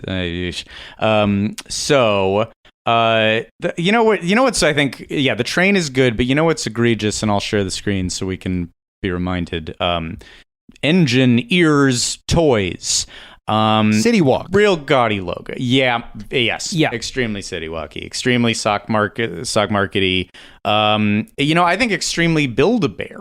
And the Build-A-Bear went in not too long before this. And you can have that outside a theme park, but, you need something. You know what else is this a lot like with that, like, brightly painted corrugated metal? This, and forgive me for the local reference, but this is the Burbank Empire Center big time. Which is a good functional place because they have a Target and things you need, an REI and the Sharkies, which I'm fine with, but ugly to look at and kind of gaudy off the 5 freeway. It's like at the most, that's just a junkie. That's the most like kind of outlet mall. All right, let's put up 5 tiny planes and that's enough, right? And then just like real bright, like metal painted. Gross. Don't like it. The only thing cut me off after this Empire Center talk. The only thing I kind of like about the Empire Center is the light. It's some decent lighting at night. Does it really? I'm rarely there at night, so I might not know this. Jason, you know what I'm talking about? I do know what you're talking about, and I think there are touches they've painted over the because that's where the Howard was it Lockheed Martin or Howard Hughes's aircraft factory was. So there's little touches of like this of like airplane specifics, the history of Burbank, but it all is sun faded over the years. It's so hard to tell. And then they just painted everything gray, so you can't really see anything now. That's their DCA 2.0. It's Empire Center 2.0. Yes. If you want us to cover this entire mall, let us know. Obviously, we're willing. Fairly willing. Who are these? This place. Who are these? Wait, go back up. Who are those characters? They're not. They're generic toy. Like if you look up toy in like a visual dictionary, you see this. Right. There's a blue deer. And not Raggedy Andy, a different red-haired boy. Not Raggedy. Oh, it's a boy. Maybe. Just very generic, just overalls. That could be either way. A little like red dot cheeked top hat. No, it's a conductor bear. I don't like any of these guys. It is original theme park IP, I suppose, but I'm not fond of them. I don't want to dig deeper. Well, if anybody knows if the engineered toys have names, please let us know. I am interested to know. It could say further in this article. I don't know. And then inside is just like this is what they had to do. They had to do the stately, the classy 30s vibe on the way in because it just like. I don't know. It's like a beautiful overture before the film starts, and this is like the 4th generation AMC candy band, where the graphics are getting actually worse with time, and they're more annoying. The little pre-movie little featurettes. Yeah, gross, right? Oh, and there's puns in here. There's a clock, and when it's noon, it's not just noon, it's El Nuno, referencing the killer storm that says Palm Swings for some reason. Why swings? What's that pun? Rancho Chuchumunga. This is where now we're getting into pun worlds. Big Bear Lake, and the lake looks like a bear. I mean, that's kind of cute. The lake looks like a bear. But Some of these things, though, there's a lot of cute puns everywhere in every theme park, but it also often comes down to just what does the presentation look like? Like, if this map was subtle, and you really had to like look at it for like 15 seconds and go, oh, there's some funny things written on here, I don't think it's nearly as offensive as looking at this like barely graphic designed train map and seeing these like aggressive puns, seeing these aggressive like lame jokes. Bad font. That's a stock font. Yep. That's maybe a Copperfield black. No good. I want luxury fonts when I go to my Disney parks. Yes, I agree. Blue ceiling. Look at this. I mean, the ceiling here, they just painted all of the pipes and vents and everything bright blue. This absolutely is the Walmart in the Empire Center. Yeah. And you demand better out of your Disney parks. Mm-hmm. Now, I pulled up that website too, and it does not have one thing that I do like from DCA 1.0, which is they made replica little miniature toys of some of the, simple attractions. Mm-hmm. And these toys in box still go for like $200 or $100 on eBay because I don't think a lot of people bought them. I would get one of these. I could see having a little orange stinger, the hollowed out orange ride. Maybe I'd buy this. I don't know. They're like $100. That's not crazy. I found one that I was gonna get it, and then it said like broken, does not work, parts may fall off, and I was like, okay, well, if you glue it, if it's cheap and you can glue it, I guess so. I'll see if it's still up for sale. Yeah. You want to talk about the sun? Not the sun wheel. The Ferris wheel used to have a big scary sun on it, not Mickey. Right. And that was the sun wheel. But when you come into the park in Sunshine Plaza is the sun icon. Mm-hmm. The creatively, you've got the Sleeping Beauty's castle, you've got Spaceship Earth, and you've got the sun icon. And this was intended to be their bit. Here is the big landmark when you go up into that opening street. And what is it at the end of the road for you? It's a big tin sun. This is where they really, really messed up bad. Yeah, it's just not. I would even say it's not memorable. I'm sure the first 5-10 times I went, I might not have even you go, well, what was the icon you saw? And I go, I'm not sure. Didn't do one? I think they didn't do one. They didn't do. That must be it. They didn't do one. They had the sun thing and then the wolf. Like the big stone wolf, like they kind of had two icons. They got to split the difference. It's not a. We've been through this. It's not a wolf. Oh, it's a bear. It's the grizzly. I had a thought. I had it reversed. I was like, remember, Jason, it's not the thing you think it is. It's not a bear. It's a wolf. I was like, was there a stone wolf it's a bear. howling at the sun under it? And I was like, maybe there was. And I scrambling to look. I go, oh shit! I forgot there was a stone wolf. That was I howling. Always thought it was a wolf. I still had to squint to see the bear. Well, yeah, we on the Grizzly River Rapids episode, there was some confusion about what it looks like. So. Yeah, which is if that was also supposed to be kind of their icon, and you're not sure what it is. And that was kind of painted worse when it opened too. I feel like, this is a mess. But the sun icon clearly could not have been the main thing that you draw from the park. Here's the big thing you see when you come in the park.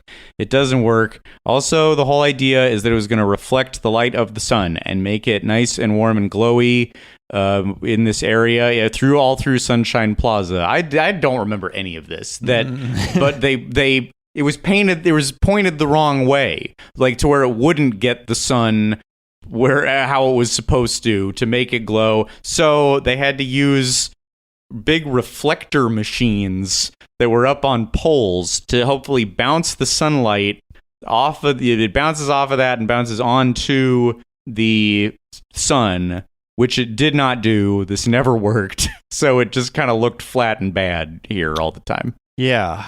I did not know that's what they were trying to do. That did not. I see now the things. I think the things that we're trying to reflect. Yeah, no, that never read to me at all.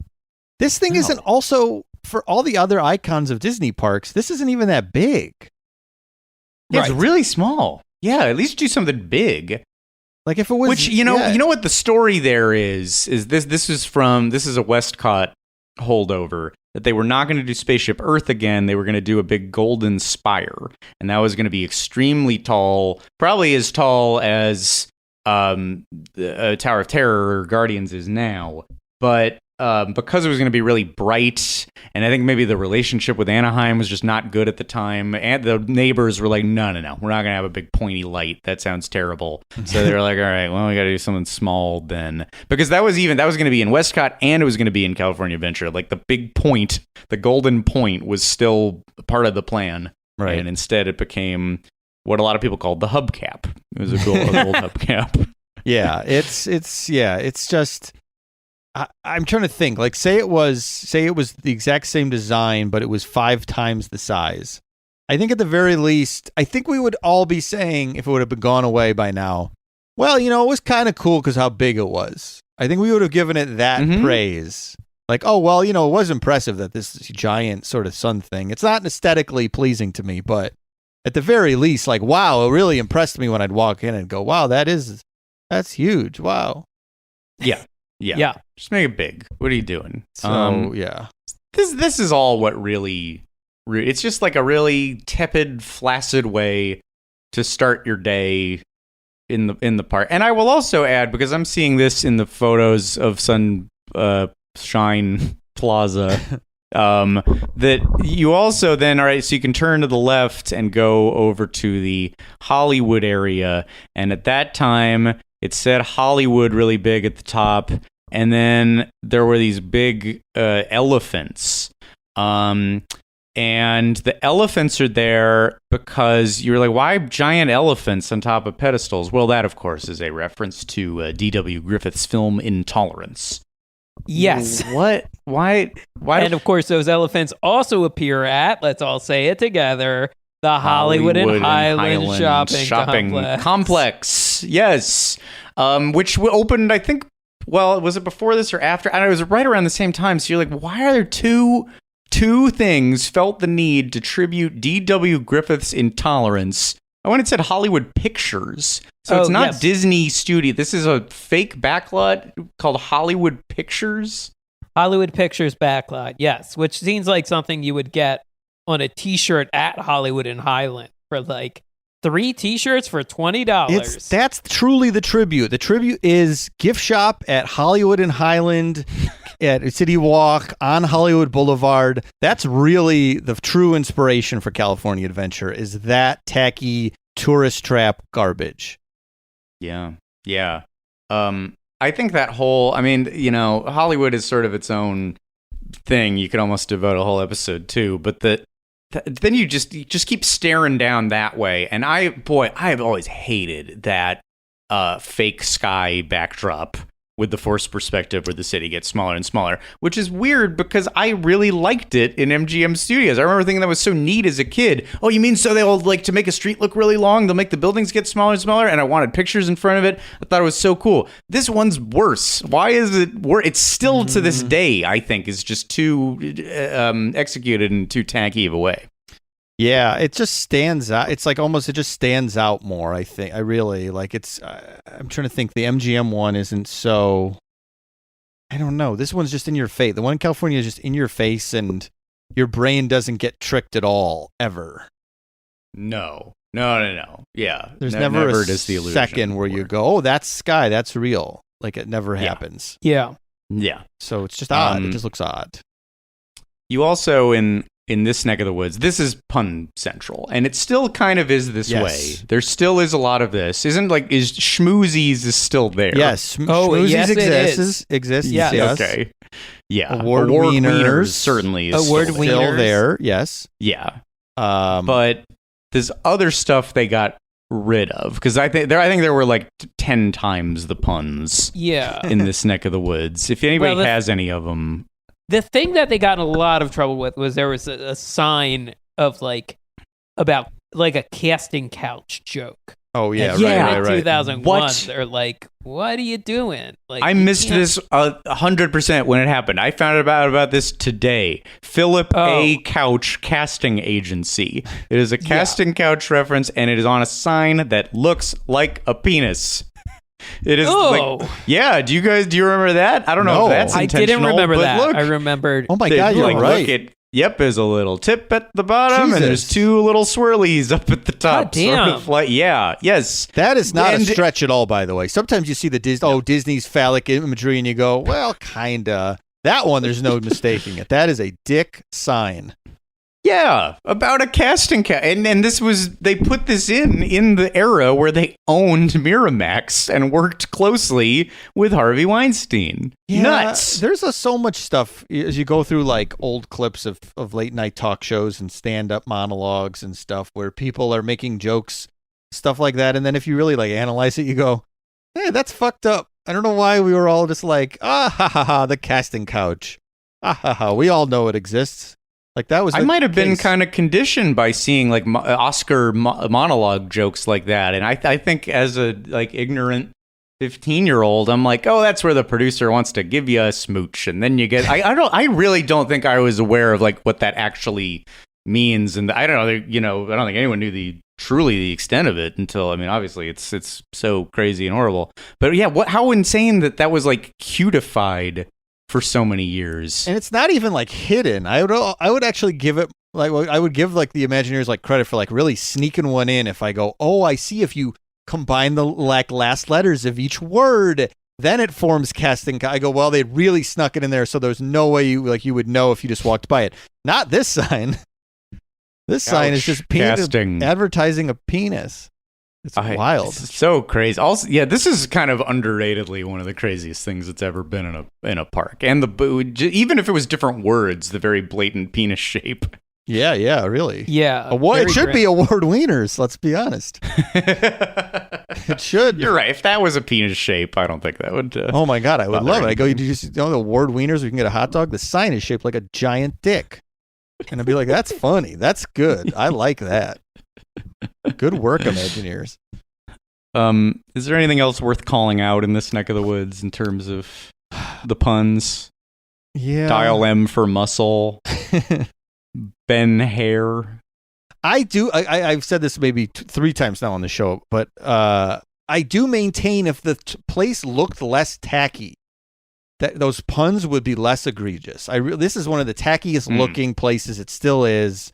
A lot of the fonts are bad. It's very dated. I mean, you go around Tokyo Disney Sea, and Tokyo Disney Sea has so much subtlety in their theming and jokes and puns. Like, there are just dense paragraphs full of jokes on the side of, like, where you pick up the train to go around the park, and even in the different eateries. Like, we were finding just so much information that was just all jokes about where we were. But it's so subtle, and it was not, and it was, as you're saying, a classy font. And really, like, just fully developed immersive environments. Yeah. So yeah, you'll go with Jungle Cruise in general. You will go with grown-worthy stuff, Right. Everything is context. Jokes don't need to be so clever. It just needs to be in the right context. That's my comedy lesson. Yeah. You're welcome, everyone. Pretend you're in the car next to Jerry. Yes, he would. And That's he'd go, the lesson you're he's like, imparting. yes. You're absolutely Make right. fun of waitresses more. It's interesting the way this area is presented on the map. Just like one of the attractions and ventures, it just says Hyperion Theater, magnificent 2,000-seat theater. That's it. Like, What? what's in it? Yeah. That's good for you guys for building a place where you can do corporate events that no one will ever see. Where you can make a confusingly cut out front of a stage that Kelsey Grammer can very easily fall into. That's right. Yeah. It was waiting to happen. It's not Kelsey's fault at all. No, it was a very specifically designed stage. They did have the Muppets back here, and I used to really like that kiosk outside of it that had a ton of Muppet stuff, and I was just kind of like swing merchant, like whatever merchandise they want to shove in there. It is. Oh, in this Christmas thing, it's so many spider bots that nobody's fighting on. Oh no! Just tons of spider bots. They better hope we fall in love with the spider bots when that ride opens. Because I bet there's like 99-cent stores have spider bots at this point. They made so many. They're just selling them to any different store. As legacy pass holders, are we gifted a complimentary spider bot? 30% off. 30% off. Monday through Thursday. Monday through Thursday, not every day. Parking is not included on the high-end passes anymore. It's $100 each time you come, but you get a 30% off spider bot. Yes. Thank you, sir. May I have another? Chapek the Hut. I have a general pitch for what we do here and now. Okay, go and ahead. it is this. I think I have a plan because this episode could go for the full amount of time that we've already done. What if, maybe the way that we section off, what if there's an episode that is about, you could call it DCA 1.0 to Paradise Pier. Okay, good. We leave Paradise Pier. That's our general tribute to what Paradise Pier used to be. Because there's so many rides over there. Yes. I think there might be enough. So maybe that's where that's the cutoff. But we try to, let's cover Hollywood and then let's, what more beautiful ending than Bountiful Valley Farm? Of course. So for this episode, we will try to conquer, let me, if I have this correct, not Paradise Pier, Golden State. I suppose. Well, is Golden State where? What's Golden State? Okay, Golden State is one of 4 districts. That's how the Anaheim Tourism Board described it in the early days. It's not lands; it's districts. But it's a district, but it's got 6 different areas. What? What's the difference between a district and an area? So, Bountiful Valley Farms, Pacific Wharf, Golden Vine Winery, Condor Flats, the Bay Area, and Grizzly Peak Recreation Area. So that's a lot to explain to someone, I feel like. I agree. Yeah. Very complicated. And a lot of those things you just described are 20 feet wide. That's not big enough to be an area. Yeah. So. Yes. All right. So wait, what are we doing? So I don't know where we're going now. What are we we're doing as confused now? as if we were looking on an original map. I don't know what's going on.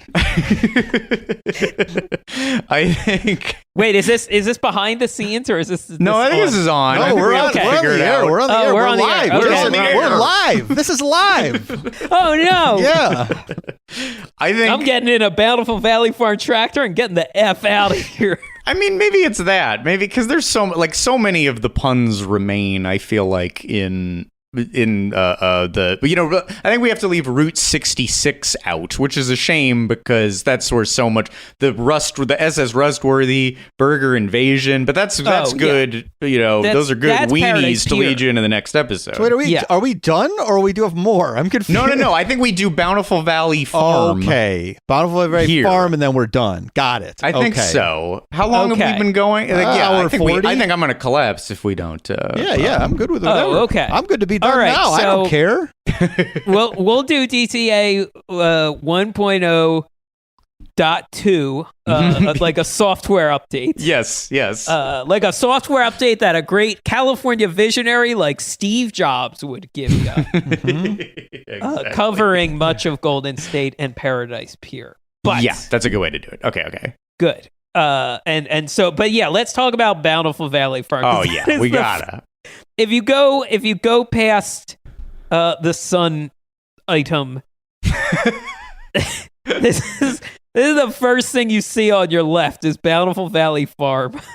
And now this really tripped me out when I was watching the in general, very difficult to watch opening special with Richard Kind and Barry Bostwick. Right around the same stretch of time, I, for the first time, embarrassingly, had not seen before this, A Serious Man, the very good Coen Brothers it's like film. one of my favorites. Yes. Really, really liked it. Yeah. And so going the whiplash of, wow, Richard Kind is wonderful in this. And then he's also in like a bright yellow Hawaiian shirt bumbling around with Barry Bostwick and convincing us that the amount of rides is fine and that Bountiful Valley Farm is good enough to be an area.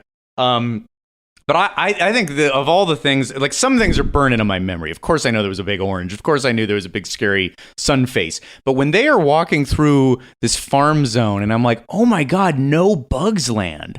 I did not like, because then there was kind of an in-between. There was some farm and then Bugs Land. But oh my God, when there was no Bugs Land, what was even happening? What was this park? Yeah, I thought Bugs Land was opening day. If you would have asked me like 5 days ago, I would have said, "Oh yeah, Bugs Land opening day, right?"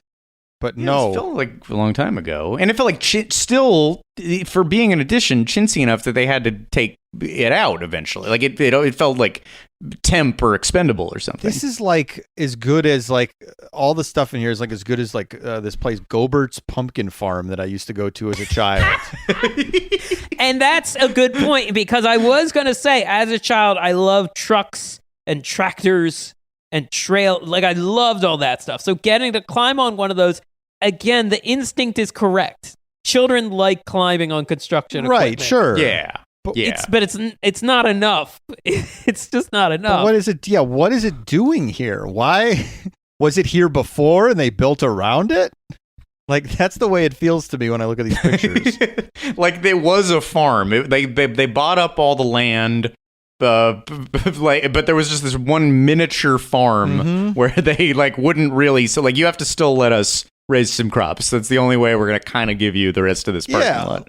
Like living with the land in Epcot, there's crops, but it's, you're in a facility of some kind, and there's windows, and there's experiments going on, and you're in a boat. It's themed. This is truly like they built an okay theme park around a little plot of land where they're growing lemons. Yeah, what are the crops? Let's. I see some Valencia oranges. Those look nice. Some nice, beautiful flowers. There's there are no cattle there, but there's some plastic cows. Maybe it'd be helpful to we'll all screen share this Yesterland page. Those cows look like shit.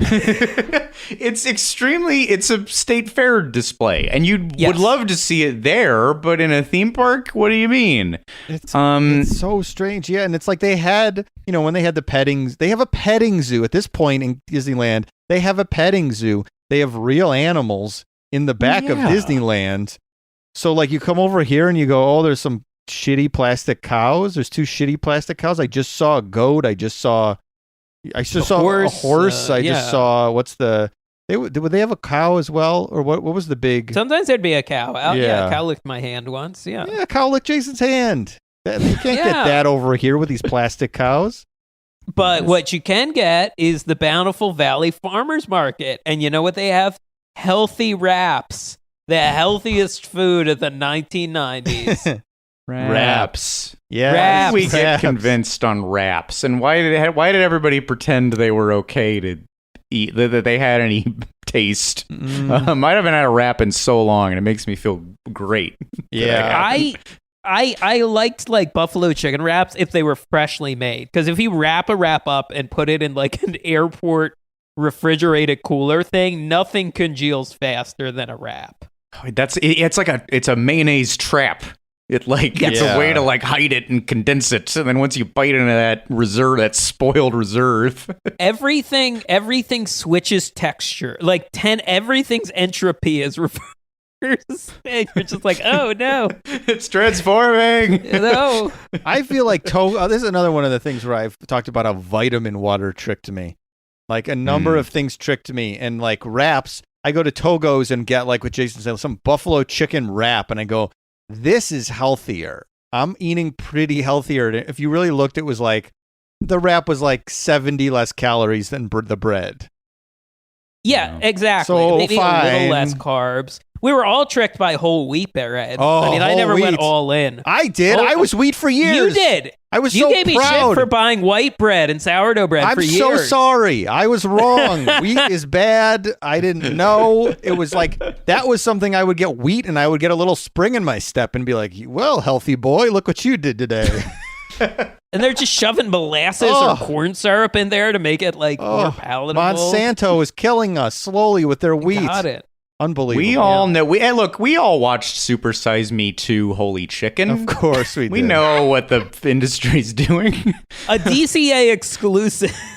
It could have been. That could have been a theme park right? film. Yes.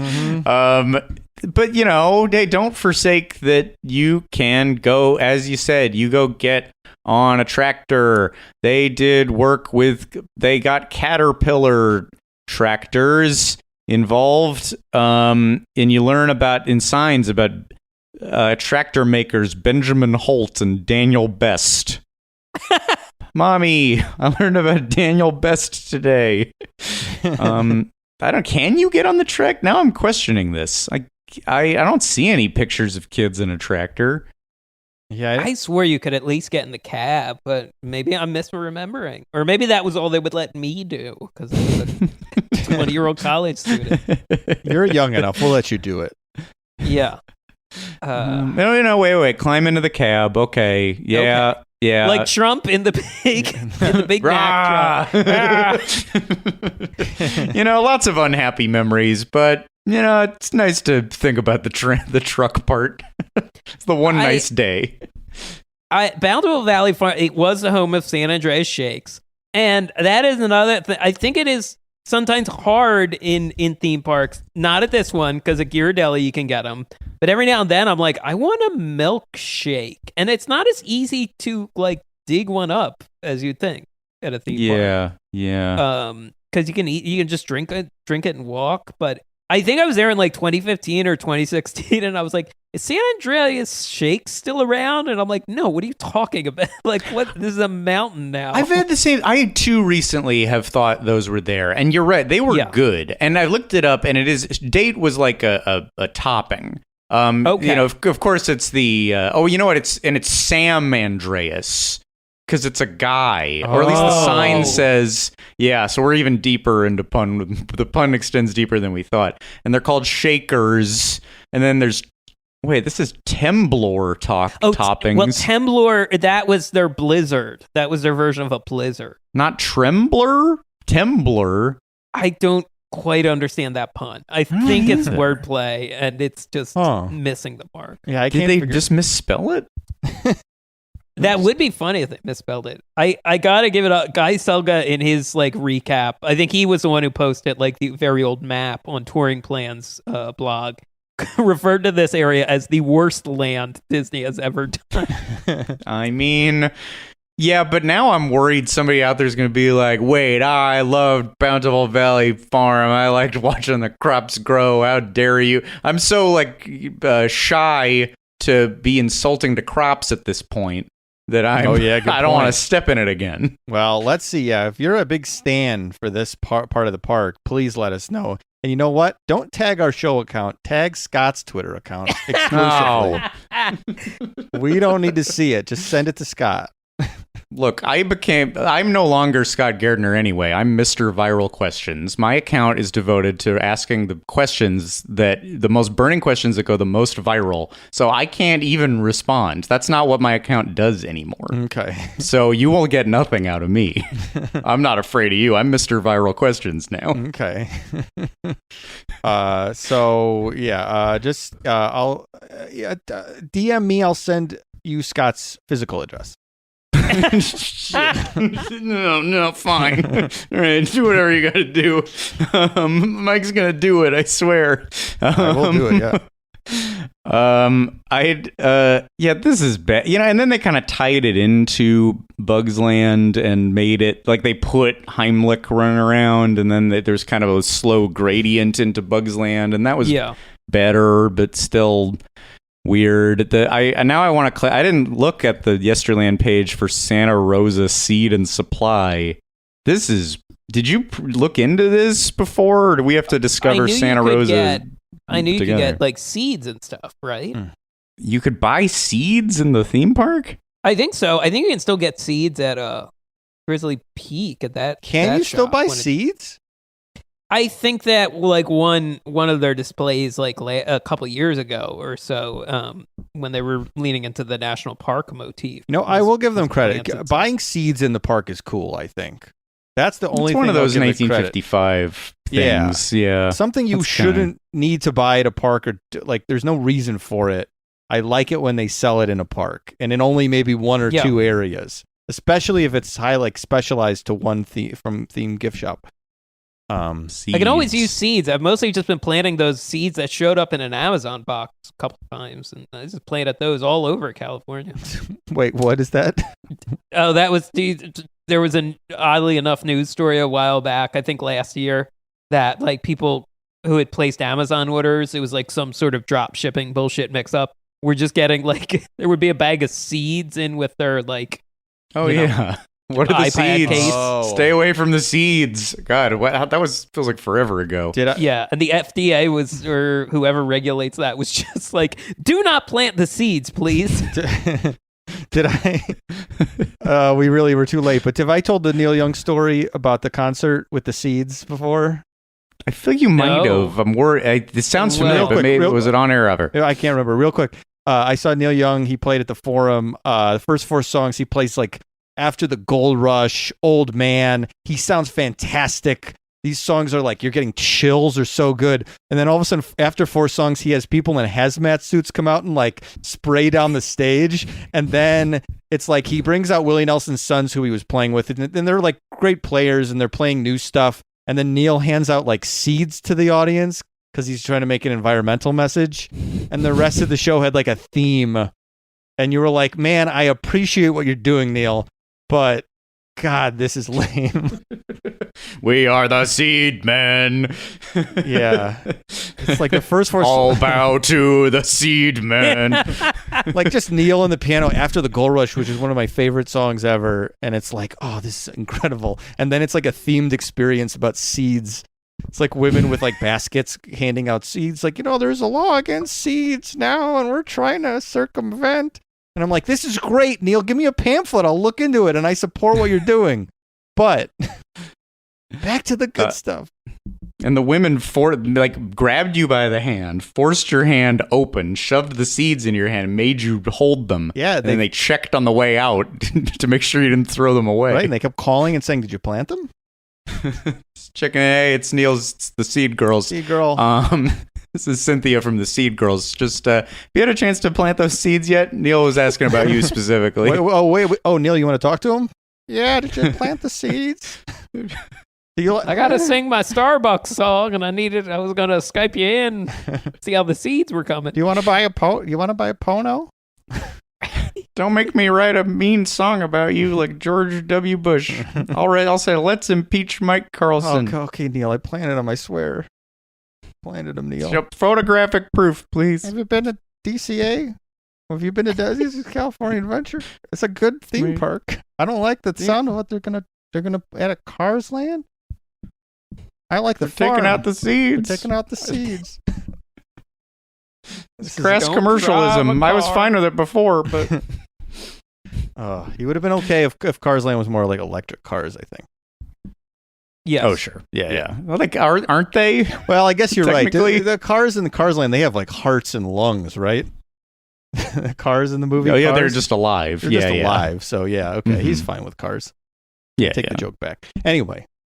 What happened to all this? Is this just like the entrance of Cars Land now? Where are we geographically when we're at Santa Rosa Seed and Supply? I think we're looking at Cars Land and soon to be like Marvel. I think that's the real estate sort of in the in between. Oh, and you know what? But before we wrap up, the thing we haven't said, part of apparently the lore, and I was trying to find a quote on this, and maybe I'll try to have something for part 2 for 1.2 when we do it. Supposedly, the biggest fan of Bountiful Valley Farm was not a visitor, but Michael Eisner. I was trying to find that page. Loved Loved like the heart farm. and soul. I feel like he described it at. Like he was all in on Bountiful Valley Farms. Wow. There was some other quote where he said, like, all right, everything I said about the Aspen retreat, like, what do we want to represent about California? Well, there's there's Hollywood, and there's nature and tourism, and there's industry. There's the workplace. I think he said the workplace. That What do you sucks. mean the workplace? Yeah, That God. sucks. I don't want any workplace to be represented. And What about like workplaces are gone. Nobody has workplaces anymore now. I don't want to go to a theme park and see it. Or maybe I do. Maybe I miss them. Well, I'll just go walk around an office. what about like if they represented like a Dunder Mifflin somewhere in California Adventure? Okay. Oh, of course. The ultimate workplace. Well, that's gonna have to be Universal, though. That's All right, you're right, They you're have right. it back on Peacock, and that seems like it will. Like if they did like a store that was exactly the layout of the office, I couldn't hate on that. That's something. No. I think they should do a Superstar Limo style office ride. I mean, that's what we were getting at on the Monsters Inc. ride, but I think that Universal, at this point, it's like the most popular show on all the streaming services. So like, they got to do something with it. They got to expand. That's what she said. Yeah, for sure. Or it's just like Office Live, and they recast the characters, and you get to watch like a little office play every day. Well, Office the musical. Okay. In the way that, like Finding Nemo the musical, where it wasn't a musical before, but why not do it now? And then they can get, like, during Halloween time, they can get rowdy. They can get bawdy. Like Slaughter World? Yeah, like Slaughter World, yeah. It's called the Off Fix with 3 X's at the end. Yeah, that's good. How have we not been? We've done this show now for 3 years. We haven't been hired yet. It's unbelievable. I know. Great ideas left and right. This was just a con. This whole thing was just a con to get hired in one of these companies, and it hasn't worked. Unbelievable. It's time to admit what we're doing. This is all it's been about. So yeah, if you work at Universal Studios, just let us. You've been listening to all of them. We know you're looking for pun writers. We know puns are coming back around 20 years later. What do you want big from thing us? I did at the beginning. There were so many puns. Yeah, what else do we have to do? We'll cry on the air if you want. We'll beg. Cry. And it's okay to cry. As Josh Gad said nearly a year ago, it's okay to cry. Yeah. Oh, that actually might make me cry if I examine that statement too deeply. That it was almost, Yes, yeah. No kidding. Yep. Woof. Anyway. My therapist says it's okay. Again, he emphasized it's okay to cry. He's like, sometimes if you need to prime yourself, he's like, if you need to like watch Rocky or something because it'll make you cry. And I'm like, well, now I'm thinking maybe I just need to watch Gad. It didn't make you cry when it was only a day old, but once it's a year old. Imagine no possessions. We're going to get to so many year anniversaries. Remember? Then there was the other different one where Aaron Paul was yelling, there, boy. What a great, is it a year already? Happy birthday. Well, they've done enough. Birthday. They've done enough celebrity boxings. They don't remember that's been a year. So Who has done celebrity boxing? the Paul brothers. They just no, box Aaron people Paul now, from don't they? Breaking No, Bad. no, he's not Aaron that Paul. Paul. No. Not Logan Paul, and not what's the brother? Jake I would Paul. certainly Jake buy Paul. That's that Aaron. okay. I would buy that Aaron Paul has a brother and that they're into boxing together. That's not such a stretch. Yeah. No, that's not weird. It would be funny if it was suddenly revealed that Aaron Paul is the third after Jake and Logan. I was like, they just kept it. I was like, did Aaron Paul have like a celebrity boxing match against like the Bagel Boss or something? Did I forget? Like, is it right? It was right before the pandemic, so like I kind of forget a lot of stuff. So yeah. Okay. We're announcing a new enterprise. Boxing, bitch. A whole new way to fight. Universal. And to get involved in the fighting yourself. Universal, hire us so we can book celebrity boxing matches at the park. Yeah, get us. We just need the three of us and Aaron Paul, and we will bring Boxing Bitch to your park.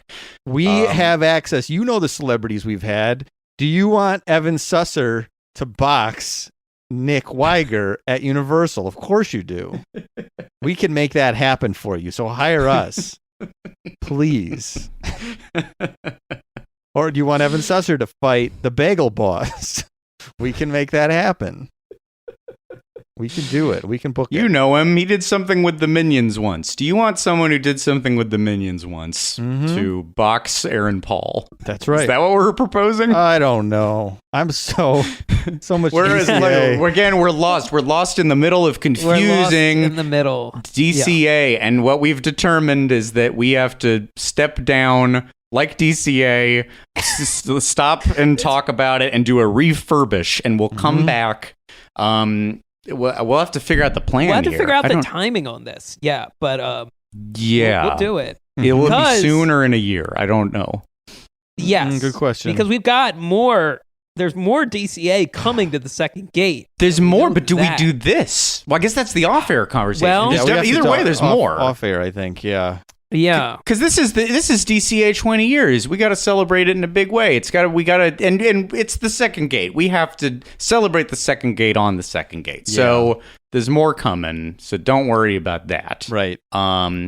For now, you survived. I can't believe we even thought we would get further than this, but you survived part one. You survived DCA 1.0.1.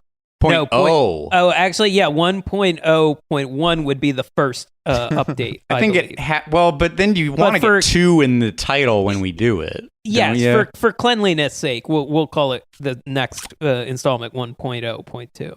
Yes, it's all extremely cleanly. This was great. So, all right, we're gonna figure it out. It's a big week. There will be more DCA content over on the second gate, and there's always great stuff happening over there. Which hopefully, as you know, is patreon.com/podcasttheride, and follow us on all the other social media. We'll be posting great photos of. I mean, we got to post all our favorites. We for sure have to show some of that parade. Oh my God, the Chow Mein Man and the Golden Gate Bridge Boys. That's a hell of a parade. Yeah. Oh, I love Eureka. Yeah, we'll get deep into Eureka. Also, right on our way out, I'll drop the news story that Evermore Park is suing Taylor Swift for naming her album Evermore. Hell yes! Let's go! That's what you teased? Whoa! You told us he had a good one, a good topical. Oh, man. Oh, they got to pay those contractors somehow. Evermore, yeah. No one's ever used Evermore before, Evermore Park. Good, nice try, I think. Yeah. Yeah, what are you gonna try to sue Edgar Allan Poe now? Yeah, Nevermore is too close. Poe had a time machine, is what they allege. Went into the future. If anybody would, come on. Yeah, he had a steampunk time machine. And he stole our name. So anyway, let's see if Taylor can get out of this one. I have not listened to Evermore nearly as much as Folklore, and Folklore is fantastic, I will say. Oh, but Evermore is okay. Good. Okay. Yeah. Well, so check those out. Check out those albums. Yeah, streaming. Let's plug Taylor Swift. Help her out during this lawsuit from the Evermore theme park. It's going to be a tough time for her, clearly. And we will come back. You will hear more from us, and we'll get to we'll get to Burger Invasion. We'll get to Orange Stinger. We'll get to Pizza Mau Mau. You're going to hear That's it all. That's right. Yeah. Mellow burritos. If that doesn't entice you, so hold on tight. Happy birthday, California Adventure, and we'll talk to y'all soon. Forever Dog. This has been a Forever Dog production. Executive produced by Mike Carlson, Jason Sheridan, Scott Gairdner, Brett Boehm, Joe Cilio, and Alex Ramsey. For more original podcasts, please visit foreverdogpodcasts.com and subscribe to our shows on Apple Podcasts, Spotify, or wherever you get your podcasts. Keep up with the latest Forever Dog news by following us on Twitter and Instagram @ForeverDogTeam and liking our page on Facebook.